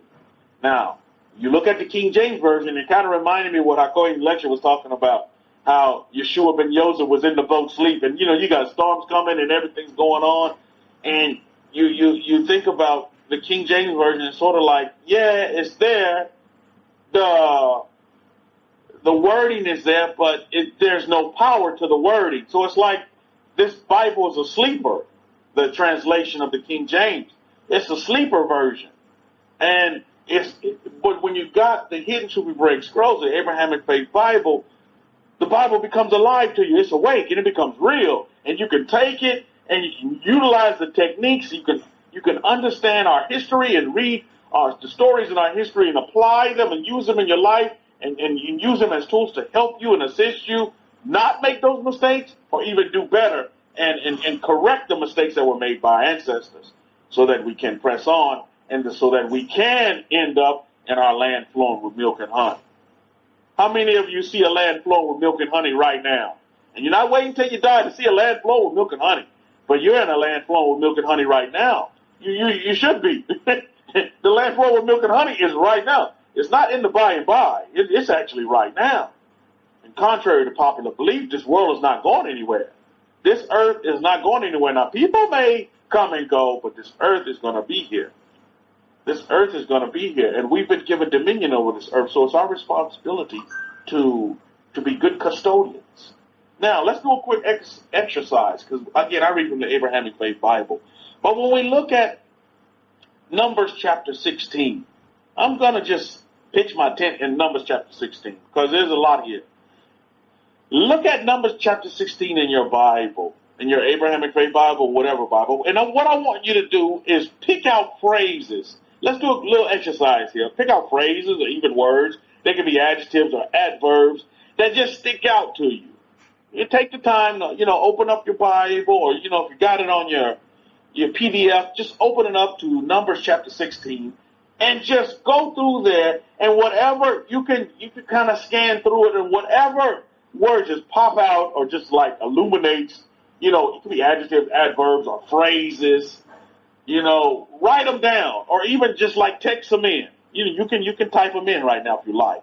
This is a great exercise that really be of great value to you because we want to do things of great value. We want to bring value to the world. We don't want to bring non-value to the world. We want to multiply the world. We don't want to negate the world. We don't want to subtract from the world, but we want to multiply the world. We're multipliers, and that's what we do. Anybody find any in Numbers chapter 16 that kind of sticks out? Just a phrase. A phrase. It could be a word. Even if you have the King James Version, that's what you have. Look at Numbers chapter 16 and look at maybe an adjective, an adverb, or even just a phrase. Here you go. I'll give you some. This is what I picked out. Separate. That's one. Against. I kept seeing that over and over. Together. I seen that one. Murmur was one I seen a lot. Rose up. Gathered against themselves.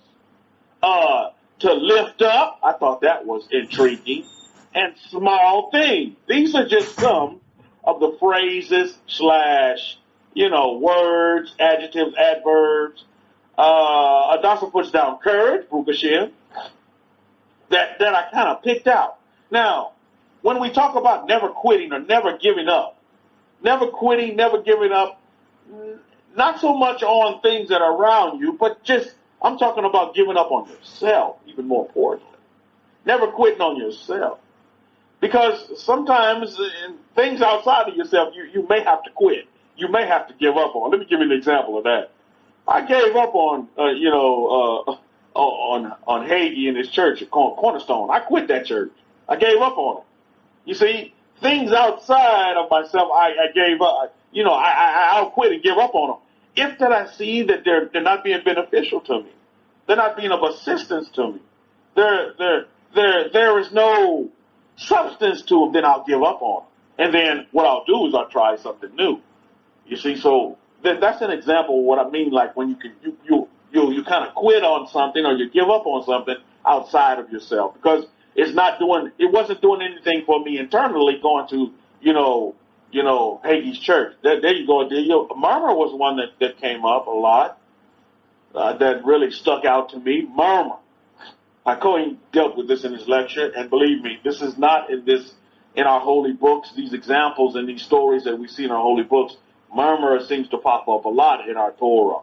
And it's not by happenstance, because this is a byproduct of a belief system or a byproduct of a person's internals.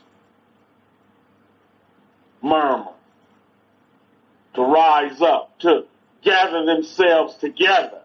You see, and it kind of brought to mind, this Parsha brings to mind the additive of consensus, or that numbers rule, or that we're going to roll with the majority.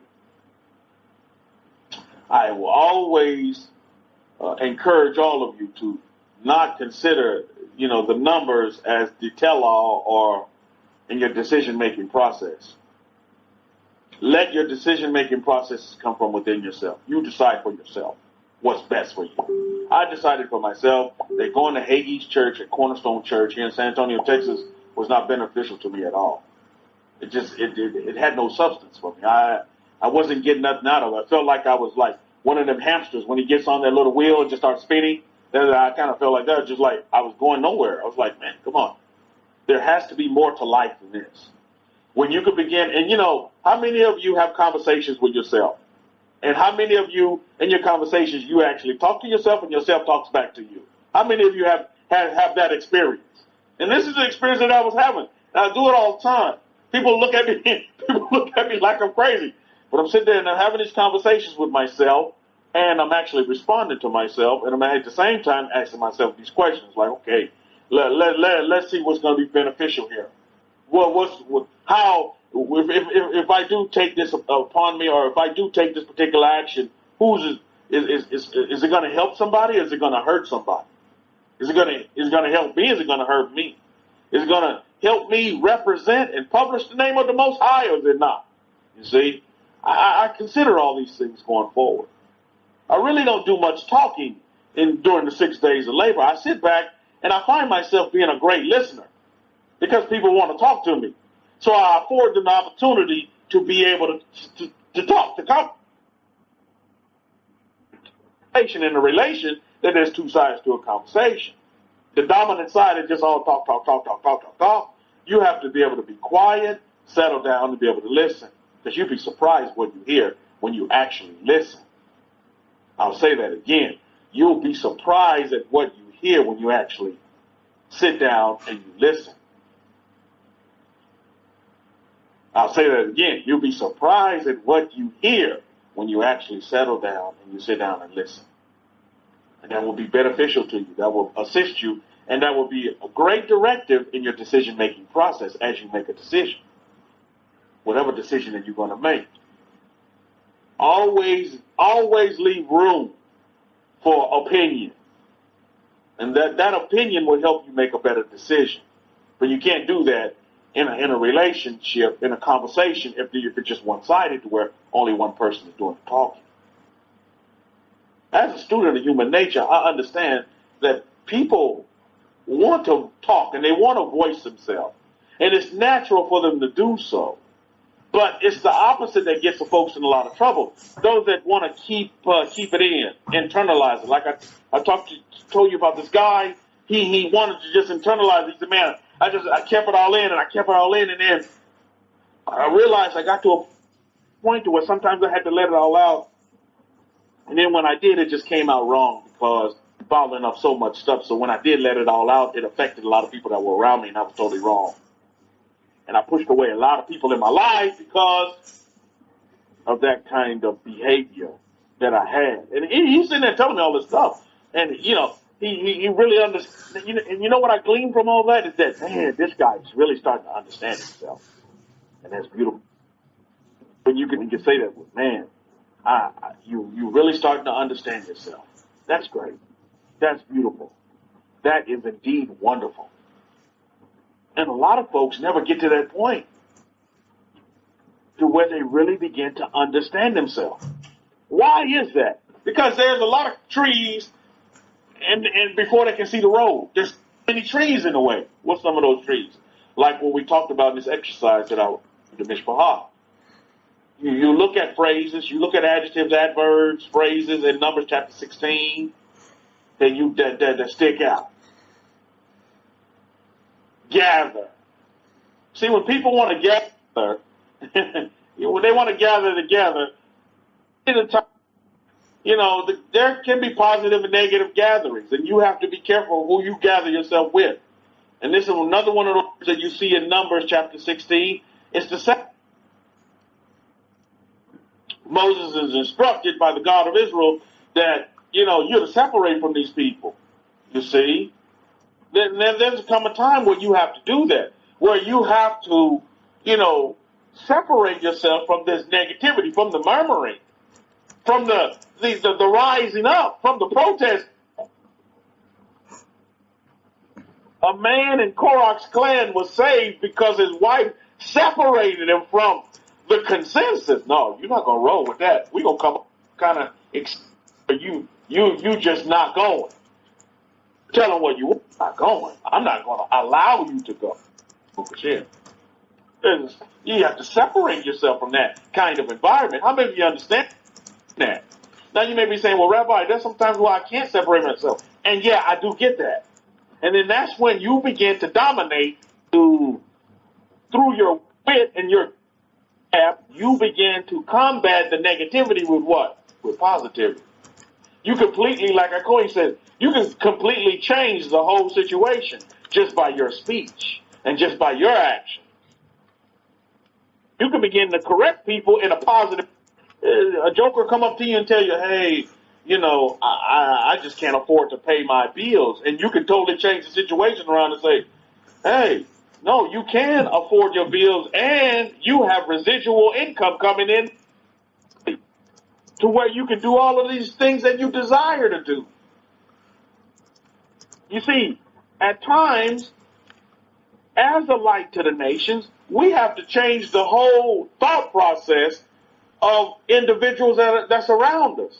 If you can't get away from them, how do you do that? You begin to infuse positivity into their environment of just the negative black hole. You see, some folks see a black hole and they look at it, oh my God, we're going into the black hole, we've been sucked into this vacuum, and we're going to die and we're going to perish. While others look at it like, man, look at this awesome black hole. I cannot wait to see what's on the other side. I look forward to what's on the other side. Baruch Hashem. You see, so there's a way that you need to look at things, and it's not the way that the consensus always tells you. News media will tell you, internet will tell you, oh, this is the way it's going down, and it's not going down that way. You don't see it going down that way, so you don't have to go with the gathering crowd. Well, let me join that crowd. Why? Because it's big? Because they have big numbers? On the contrary, separate yourself from that kind of thought process, that behavior. Rabbi Kefa's not saying, well, go hide yourself in a box, you know, turn in all your credit cards and get off the grid. You know, no, that's not what I'm saying. You need to be in the grid because you're a light, and people look to you in their darkness for guidance and for direction and for assistance. And the majority of the time, the most valuable assistance that you can ever give will come in the form of your powerful words and your powerful behavior and your powerful response to their negativity. It can change their whole life. Somebody just said in the room here, Oliver said, man, crying saved my life. Bukashir saved his life. So we have to look at it in this instance. What the world, what humanity needs more than anything is positivity infused into their whatever kind of lives. Can you ever have enough positivity? No, you can't. But with all this negativity that they're getting from their quote-unquote group, or their gathering, from what they see in the news media, from what they see around the world, from wherever they get their information from, you can never stop having enough positivity in the world. And what does positivity start? How can you tell if an individual is positive? You just watch what they say and then what they do. How they get along with their fellow other. Even though that man may not believe the way they believe, even though that man may be in a different religion than they're in, even though that man may be of a different skin pigmentation, even though that man maybe have a, curly hair instead of straight hair, or nappy hair instead of frizzy hair, who cares? At the end of the day, we're all human beings on this earth, and we all been given dominion over this earth. And that should be our rallying cry, or our big flag that we hold up, is that we're human beings. How we treat one another. How we going to help one another. Not to set groups and to, murmur against the other group, or to get in these groups and make our group the bigger gathering so we can say, oh, you. What is that? That's romper room. That's preschool. That's kindergarten stuff. Come on, man. We're advanced in our thinking than that, Mishpahah. We're better than that. But we have to realize is that we can never give up on ourselves, and we can never quit. Never quit yourself. Quit other things, but don't quit yourself.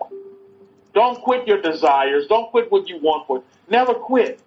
Never quit. Never quit on your affirming.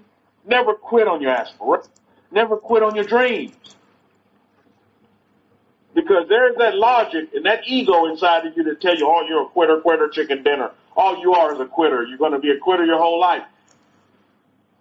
Combat that with positivity. I'm a winner. I overcome continuously. Amazing. I'm a student of HaKohen. Kohen in the gate, Rabbi Simon out there. It's quite amazing that, he has a cycle of 4 on and 3 off, because that's my cycle. 4 on and 3 off. I was like, wow, that's my cycle too. And you know what goes on during those 3 days that I'm off? I tell you, when I see things that spark my affirmations or sparks my visualization, you know what I do? It gives me a good feeling. I just start laughing, and I just get so happy. I'll be driving down the road and I'll see the cars that I want, and I tell you, it just gives me so happy, and I start laughing. And I'm like, yeah. And I shake my head, and I'm like, yeah. You know that little nod that you give yourself? You're like, yeah. And it's beautiful because it's real. I don't care what people say around me. It doesn't matter. What they say or what they think, it doesn't matter. What they say or what they think. Because I come, and just like our Kohen says, that you can write your own economy, you can write your own environment. We don't have to run from anything, Mishpahah. You don't have to run from anything. And then when you get strong enough, because believe me, these are exercises to make you stronger. Everything that our Kohen has given us is to make us stronger and even better. But it requires repetition. Everybody thought Arnold Schwarzenegger, you see how big he was, especially back in the day, big dude. They thought he lifted a lot of weight. He didn't lift a lot of weight. You know what he did?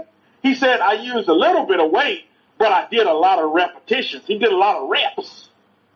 What does that tell you? But everybody think, oh, I got to put the most weight on this bench. I got to put 450,000 pounds on there, and I'm going to only lift at one time, and I'm the strong man. No. That's not how you body build. You body build by doing less weight and more repetitions. Isn't that something? I read Arnold Schwarzenegger's book, man. He does a good book, man, on his life, man. Beautiful. But that's what he said. He did a lot of repetition. And so this is why we've given all these techniques so that we can begin applying it to do the repetition. And what is that going to do at the end of the day? That's going to make you a stronger man or woman. It's going to build you up to where on those 3 days that you take off on your cycle, I mean, you feel strong and, you know, you still got the muscles with you. It ain't going anywhere. It's still there. You're still super strong. And it's like you're keen and you're just clued in on what you desire. And that's all you think about is what you desire. How many of you are familiar with Stephen Hawking? Anybody familiar with Stephen Hawking? Anybody know who he is? Great mind. Great mind. He's passed on, but great mind. Great mind. Stephen Hawking. Great mind. I was listening to one of his documentaries, and he was talking about, he said, majority of the people, because you know he's talked to a computer. This time where he couldn't talk anymore, and so he was talking to his computer, and he was, I mean, this guy's mind was off the charts. His mind was totally off the charts. Brilliant guy. And the thing about it was as his mind kept getting stronger and stronger, his body kept getting weaker and weaker. He had this disease. I forgot the name of his disease. Body, basically, his muscles were weakening. Everything in his body was weakening except his mind. Everything, and his heart. But everything was just weakening. To where it was just you couldn't use it. And listen to this documentary. And he had a friend over for dinner once. And his friend came over and they had dinner. Dinner was complete. And his friend was getting ready to leave. And, Stephen was like, hey, I got to head upstairs because I got to get ready. And at this time, he could no longer use his muscles anymore. I mean, his legs were totally gone, but he had a little strength in his arms. And Stephen Hawking said, he said, I got most of my mind idea to me when I would climb. Okay, I'm back, Ms. Farr. Back to Stephen Hawking. We're talking about Stephen Hawking here. So he's having dinner with his friend is getting ready to leave, but his friend stays back because he's talking to Stephen, and Stephen said, well, I got to start climbing the stairs. And his friend's like, wait a minute. How can you climb the stairs when your legs are no longer working? Story house is room and floor. And Stephen said, I get most of my thoughts and my ideas and my visions come from when I'm using my arms to lift myself up each of these stairs. He said it would take him about 30 minutes there. And then he looked at his wife, was like, why are you torturing your husband like this? And his wife said, I don't see it as torture, but I see this as exercise. I see this as exercise so that Stephen can build his arms up. Wow. And you see, his wife didn't see it as like, oh, Stephen. She was like, no, because his friend was like, wait a minute. How are you as his wife going to sit there and allow Stephen to be tortured like that and have to go up these flight of stairs to get to his room? Why don't y'all put like a device in here that can, carry him or ferry him up his stairs? And she was like, no, this is exercise for Stephen so he can keep his mobility and build his strength. Isn't that something? You see how it's the way people think. And Stephen even said himself, he said, having all this time to climb these stairs, I really had time to think about a lot of things, and a lot of thoughts would come to me during this time. Why? Just like I talked about, because Stephen is putting in work. He's actually putting in work to build his body. He didn't even feel sorry for himself. He's like, yeah, I got to do this. But to an outsider, when not having the mindset, you're thinking, oh, poor Stephen. No, oh, poor you.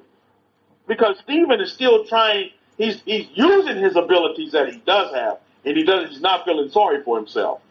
But Stephen, he said something I thought was very, very important. He said, a lot of people spend a lot of time in their thinking about the past and not the future. And that stuck with me. He's like, yeah, a lot of folks. He said, but in my mind, I think about the future. I think about the future. I think about the future. And I was like, wow, that's how a great mind thinks. He thinks about the future, not what's present and what's past, but he's thinking about the future. He's thinking about the future. You great minds. This is where you will excel when you begin to think the future. How come he did it on his trip? Didn't he give me an example? He's like, man, he's here in America and he's already thinking about the future. When he gets to Pakistan, he told his wife to prepare his equipment because he is running gear because he'll be going on a run. Thinking about the future. Sure. How many of you are with me on this? This is how great minds think. Well, how many of you in this room want a great mind? That's the question. I guess that's the first question you might want to ask. How many of you in the room want a great mind? Well, this is what you must do. You must think about the future. Stephen Hawking was saying, man, majority of society focuses on they only think about the past, or they think about the present, but nobody thinks about the future. He said, not a lot of people, their thought process is about the future. I was like, wow, amazing. That's great stuff. Stephen Hawking, thank you for that. Great stuff. To think about the future. A great mind. Great mind. I would encourage you all to go watch his documentary. You see, because when you think about the future, you're not thinking about murmuring. You're definitely not thinking about gathering yourself together again. You're not thinking about No, you're thinking about what? You're thinking about that car, that house. Well, I don't have that house now. Well, yes, you do. Because you're in the future. You have it. You have it. But where the work comes in, where the tough work comes in is with yourself. Because it's tough. You gotta totally change that tough man mentality that you built up in yourself over the years. You got to become pliable. And just like Bruce Lee said, you got to be able to move like water. You got to be able to flow like water. It's good stuff. You got to separate yourself from that the self in the past, from future self. But here's the question, family. What do you want for future self? What do you want for your future self? Huh? What do you want? What do you desire for your future self? Well, Rabbi, I never really thought of it because I'm too busy in the present. I'm too busy with present bills, present medical bills, present medical conditions, present hoopty, apartment that I'm living in and I'm renting. Instead of, man, I'm going to own this apartment complex. I'm the owner of this apartment complex. You see what I'm saying? The mind is a terrible. I had this one teacher, she used to always tell me this back in high school. The mind is a terrible thing to waste, isn't it? But a lot of folks are wasting it, and it's not that they're not using it, but they're using it on just stuff that's just irrelevant, or like I said earlier, that has no substance to it. It's not doing anything for you. And a lot of folks, as students of human nature, will waste their whole lives. We look at Korah. Korah could have been concerned about so many other things. Korah had so much privilege, but where was his focus? He focused himself on the present. Oh, man. Who says you're the only one that can do this? It's not a small thing for us to be able to, we can all do it too. Wow. Murmuring and complaining to people. My goodness, when are we going to get beyond this? But look, let me show you Musa. Let me show you how Musa rolls. See, Musa never quit on Israel. He never gave up. He never gave up on Israel. We see in Numbers chapter 16, verse 19 from the Abrahamic-Faith Bible that Korah gathered all the congregation against the door to the door of the tent of appointed times, and the glory of Yahweh appeared to the congregation. Look at verse 20. And Yahweh spoke to Moshe, to Moses, to Musa, and to Aaron, saying, separate yourselves from among the congregations, that I may consume them in a minute. And here comes mighty Moses. Again, never giving up. Now, you all understand this. In every group of people, in every society, there's just a few apples. And you know the old saying, a few bad apples could spoil the whole bunch. See, this is why you have to separate the bad apples from all the good ones. You have to separate yourself. And look what Moses says in Numbers chapter 16, verse 22. And they fell upon and said, O El, the power, Elohim, the Ruach of spirits of all flesh. Shall one man sin, and will you be wroth with all the congregation? What a great adjudicator. Standing in the gap, once again, never giving up. Some folks may have said, well, hey, Yahweh, this is your cake. You do what you want to do. I'm gonna sit back. You told me to separate. I'll stay over here. And hey, let God be true and every man a liar. Do what you need to do, and we'll pick it up on the backside. No, he's like, wait a minute. Shall one man sin, and will you be wroth with all the congregation? Standing in the gap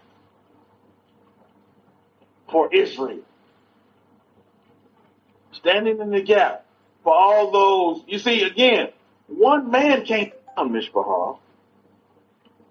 Don't allow one man, one situation to just tear you up. You got too much to live for.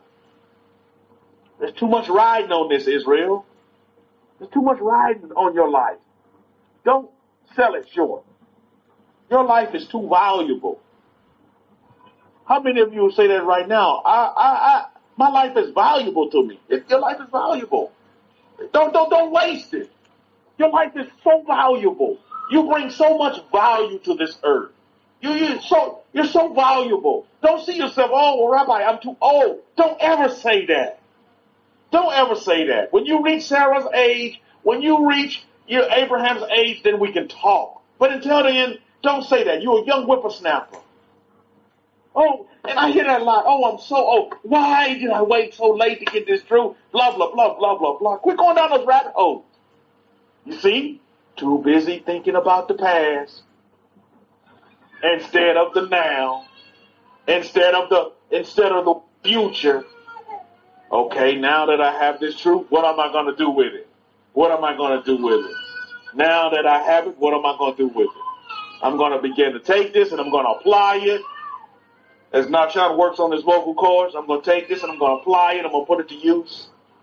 And I'm going to do positive things. And I'm going to help so many people. I'm going to help myself. I'm going to live in a state of peace, love, happiness, and joy. No matter what. No matter what comes my way. Death, destruction doesn't faze me.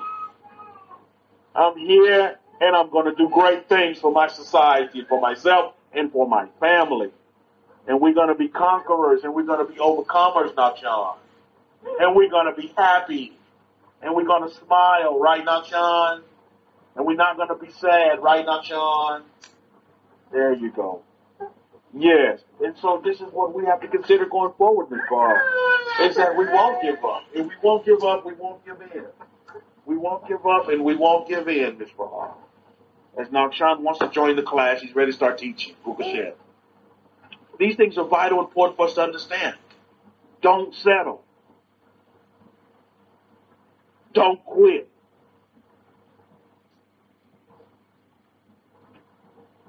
Don't ever quit. Now, look at this instant affirmation. I see it. Look at Numbers chapter 16, verse 28.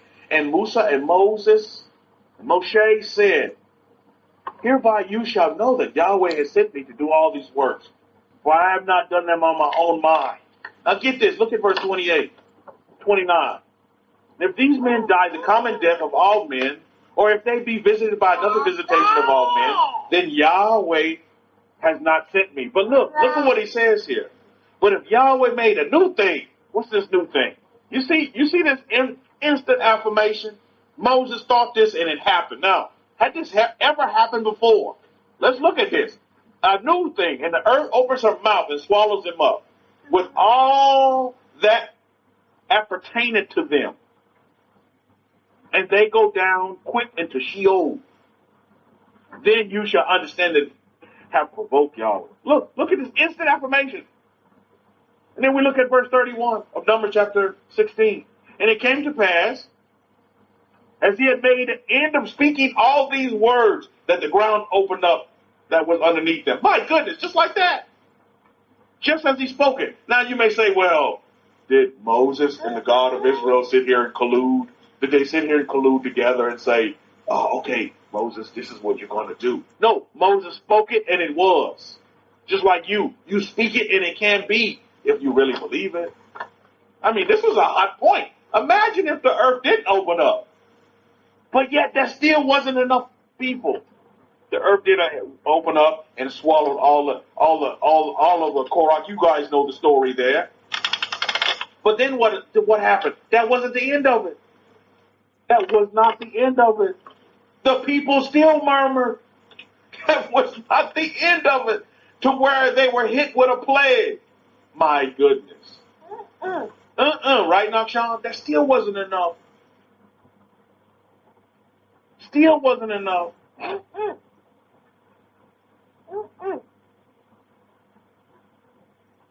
So this is what we have to consider going forward. Look at Numbers chapter 16, verse 41.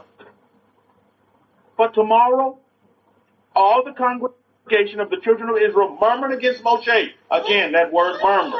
And to go against. I'm not against Hagee.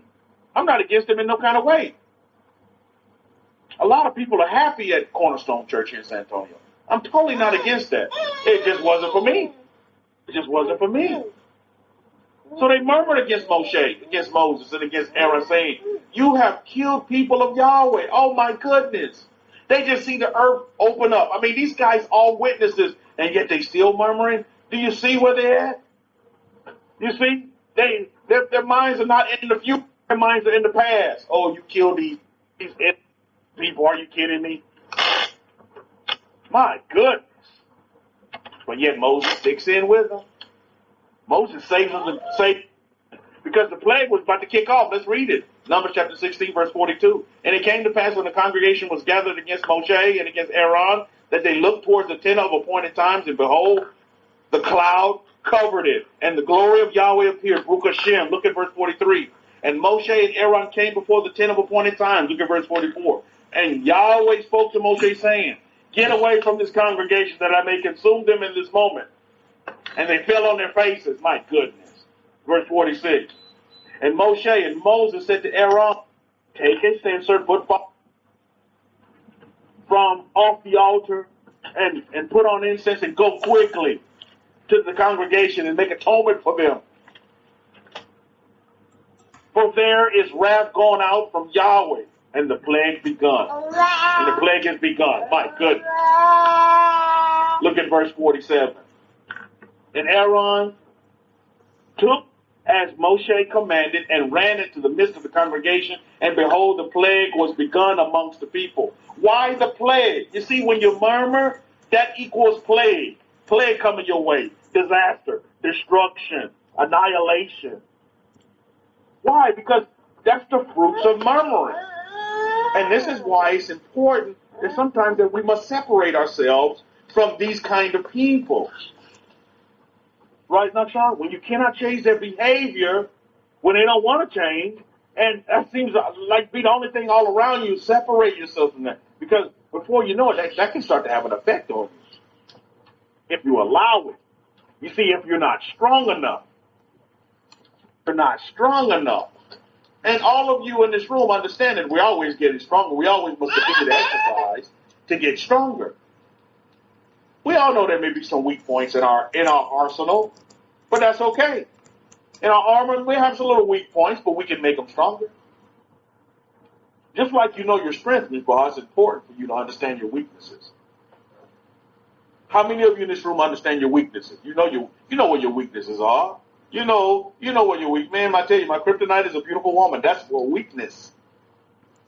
I understand that. You see, I have to know what my weaknesses are so that I can deal with them. I'm not going to sit there and lie to myself. Oh, beautiful woman, man, that's my weakness right there. You come at me looking like Jezebel. That's my weakness. You got to know what your weaknesses are. Say, not Sean. See, not John even saying, yeah, you got to know what your weaknesses are. Right, not Sean? So, when you understand your weaknesses, that actually makes you stronger. Think about that for a minute, right? That actually makes you stronger when you understand your weaknesses. It's important for us to understand our weaknesses. I understand what your weaknesses are. So this plague was attached to what? The murmuring. The murmuring. The negative attributes. The murmuring. Now look at what happens here. Aaron, all right, he put on the incense and made atonement for the people. Look at verse 48. Look at what verse 48 of Numbers chapter 16 says from the Abrahamic-Faith Bible. And he stood between the dead and the living, and the plague was stayed. Baruch Hashem. Who does that? Who does that? The Kohanim, the sons of Korah. They stand between the dead and the living. Right now, there's a lot of people on the face of this earth. As a student of human nature, I see this. There's a lot of people on the face of this earth who are alive, but yet they're dead. How many of you know what I'm talking about? I call them the walking zombies. Who's standing in the gap for us right now but the Kohanim, the sons of Korah? And he stood between the living and the dead. There's a lot of people that's alive that are dead. And there's a lot of people that's dead that is so-called dead, but they're actually living. Think about that for a minute. The plague was stayed. Look at verse 49 of Numbers chapter 16. Now they that died in the plague were 14,700, besides them that died about the manner of Korah, Bukashir. Now why all this had to happen, Sean? Why did all this have to happen? It's because people who say, now listen, if you don't want to roll with the gathering, then, go your separate way. But, you see, there's going to be a lot of people in your life that's going to come into your life, and believe it or not, it's not for positive things. They're not to lift you up. They're actually there to tear you down. So you must separate yourself from these kind of people who have an agenda not to be your friend, not to be a help, but to be a hindrance to you. You must separate yourself from these kind of people. And until you do that, you may continue to find yourself in predicaments, in situations that could have been avoided because you didn't take the necessary action. You didn't take the necessary action to separate yourself from the people. You didn't take the necessary action to do that. That's a very important point. You must understand everybody in your circle of influence is not there to help you. They could be there to hinder you, to trap you, to bring all their negativity, their negative forces against you. Yeah, there's a lot of people in the world just like that. To test you. So sometimes you have to separate yourself from these kind of people. It could be in a relationship, business relationship, familial relationship. You have to separate yourself so that you can continue to get stronger and not weaker. So that you can continue to get stronger, Mishpahah, and not weaker. You say and you affirm, I am strong, but then yet you hang around weaklings all the time. Can't get strong that way. You want to be a millionaire, look at what millionaires do. Millionaires have millionaire and billionaire friends. Not that they may not have, friends that work at grocery stores and stuff like that, because they still may have that. But you'll know. I watched the Bill Gates. I think Hakoy watched this, that Bill Gates documentary. Bill Gates talks about all his friends. All his friends are like millionaires and billionaires. Bill Gates' friend is Warren Buffett. They're very close friends. They play cards together. You know what I mean? So it's very important that you associate with people, with what you want to be. You know what I mean? Have that association. Well, Rabbi, I don't know any millionaires. There's loads of them on YouTube that you can become acquainted with. Loads of them. I don't know any billionaires. There's loads of them on Netflix that you can watch documentaries about. Loads of them. There's one recent one I watched, Akko, and you like this one. They call it the Billionaire Bad Boys of India. You need to check that one out. It's pretty interesting. The Billionaire Bad Boys of India. My goodness. About billionaires in their lives and what they do. Who they associate with. Their association. So when it just says separate, that doesn't mean you go off by yourself, but you find yourself that group that fits and meets your particular criteria that's going to be assistant to you. Why you always see in our Torah, it's always Moses and Aaron, Moses and Aaron, Moses and Aaron. They were the group, baby. That was it. Moses and Aaron. Moses and Aaron. Moses and Aaron. Moses and Aaron. You see? Moses and Aaron. Consider that going forward as you make relations. Not to say, well, Rabbi, keep saying that I can't have a bus driver as a friend. I'm not saying that. And some of these people will be your best friends. And you will help a lot of these people come up. Well, you know, Rabbi Kefa, you saying that I can't have a friend that works at a restaurant. I'm not saying that. Friends are those that are going to be what? Loyal to you. They're going to respect you and not laugh at you when you say, yeah, you want a roadster, or yeah, you want a bigger house, or yeah, you want to live on this side of town. They're going to support you and help you. You'd be surprised of where your friends will come from. Why? Because regardless if they don't have the millions or the billions or whatever category that you put yourself in, is that they believe in you and they support you. And you'll get those from every class. Every class, you'll find those kind of people that are actually supportive of you and will assist you and help you. May not monetary help, but it could be, you know, just supportive help. Just, I'm there. And they're like, yeah, you go for it. And they're very encouraging.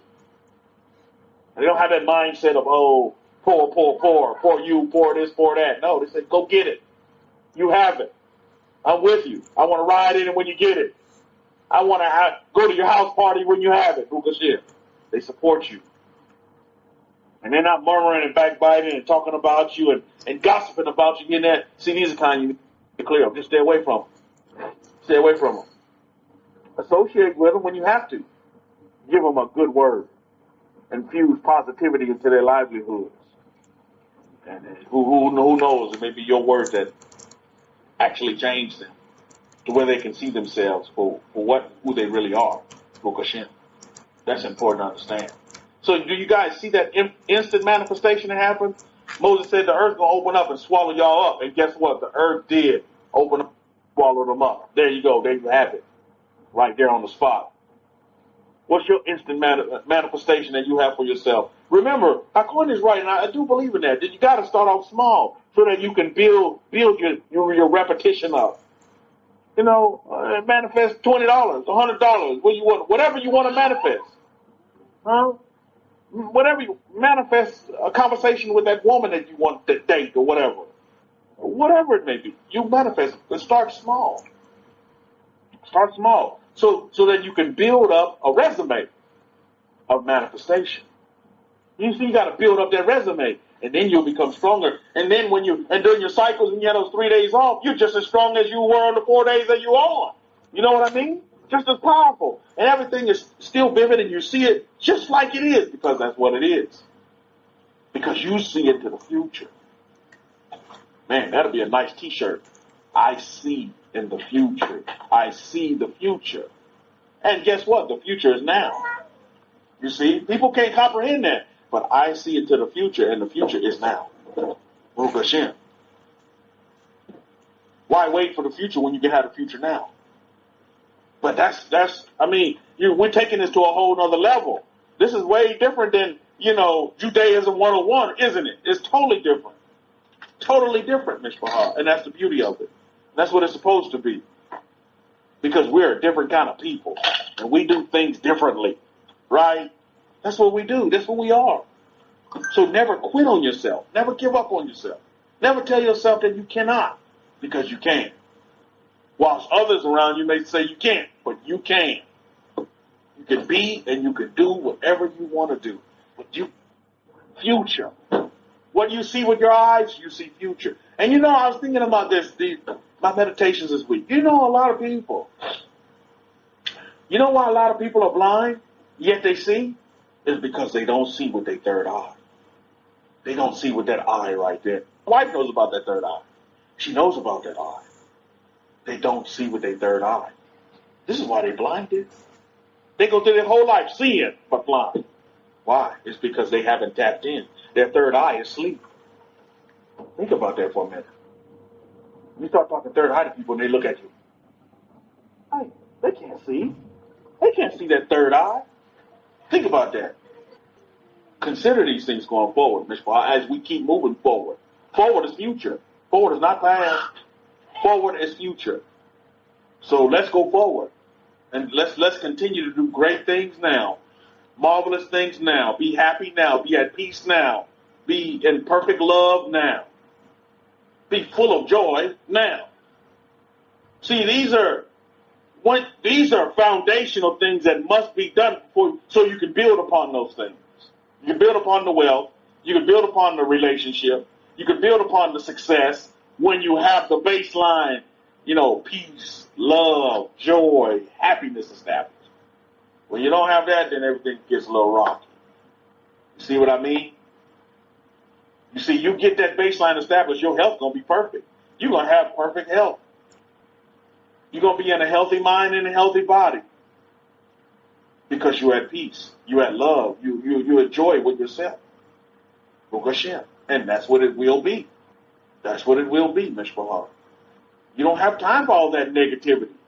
You got to recognize that negativity, just like you got to recognize where you know you're weak at, so you can become stronger in that area. You got to recognize your weakness. Weaknesses, if it's more than one. And then deal with them. And then turn those weaknesses into strength, because you can do that.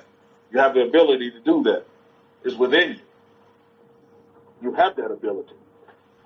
All right? So on that note, we'll wrap it up for this Shabbat. We're going to keep it moving, Mishpahar.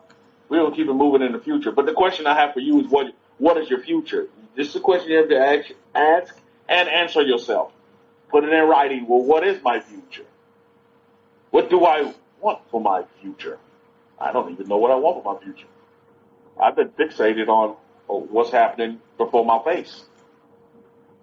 And I don't like it. Well, then you can change it. You don't have to be fixated on what's happening in your life right now. Future changes things. Will change your future. Don't let the earth swallow you up. don't let the earth engulf you and just swallow you up. You've been given dominion over this earth. The earth hasn't been given dominion over you.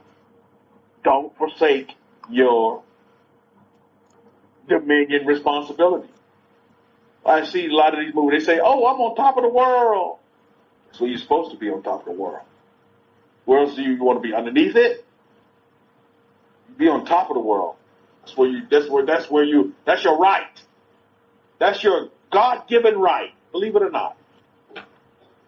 On that note, we'll wrap it up for this Shabbat. I'll say Shabbat Shalom and Shalom Shalom to all of you, Mishpah. Have a wonderful 6 days of labor ahead. Enjoy this Shabbat, and we're going to just keep it moving. And that's what we're going to do. Regardless of who's here, who's not, it doesn't matter. What matters is you and what you desire for yourself. Shabbat Shalom and Shalom Shalom to all of you, Mishpah. Over to you, Akohim. Yes, Todah for that, Rabbi Kefa. So we'll wrap it up at this end, and I just wanted to mention before I go that family that I assisted, that was just one thought, and their income has 10x. That man was, what he was earning previously to what he will be making is 10x his income, and he doesn't even know. He doesn't even know what happened, because I sit over here and I decide his future, and he sat over there still probably wondering when he's going to go back to work with lockdowns and everything.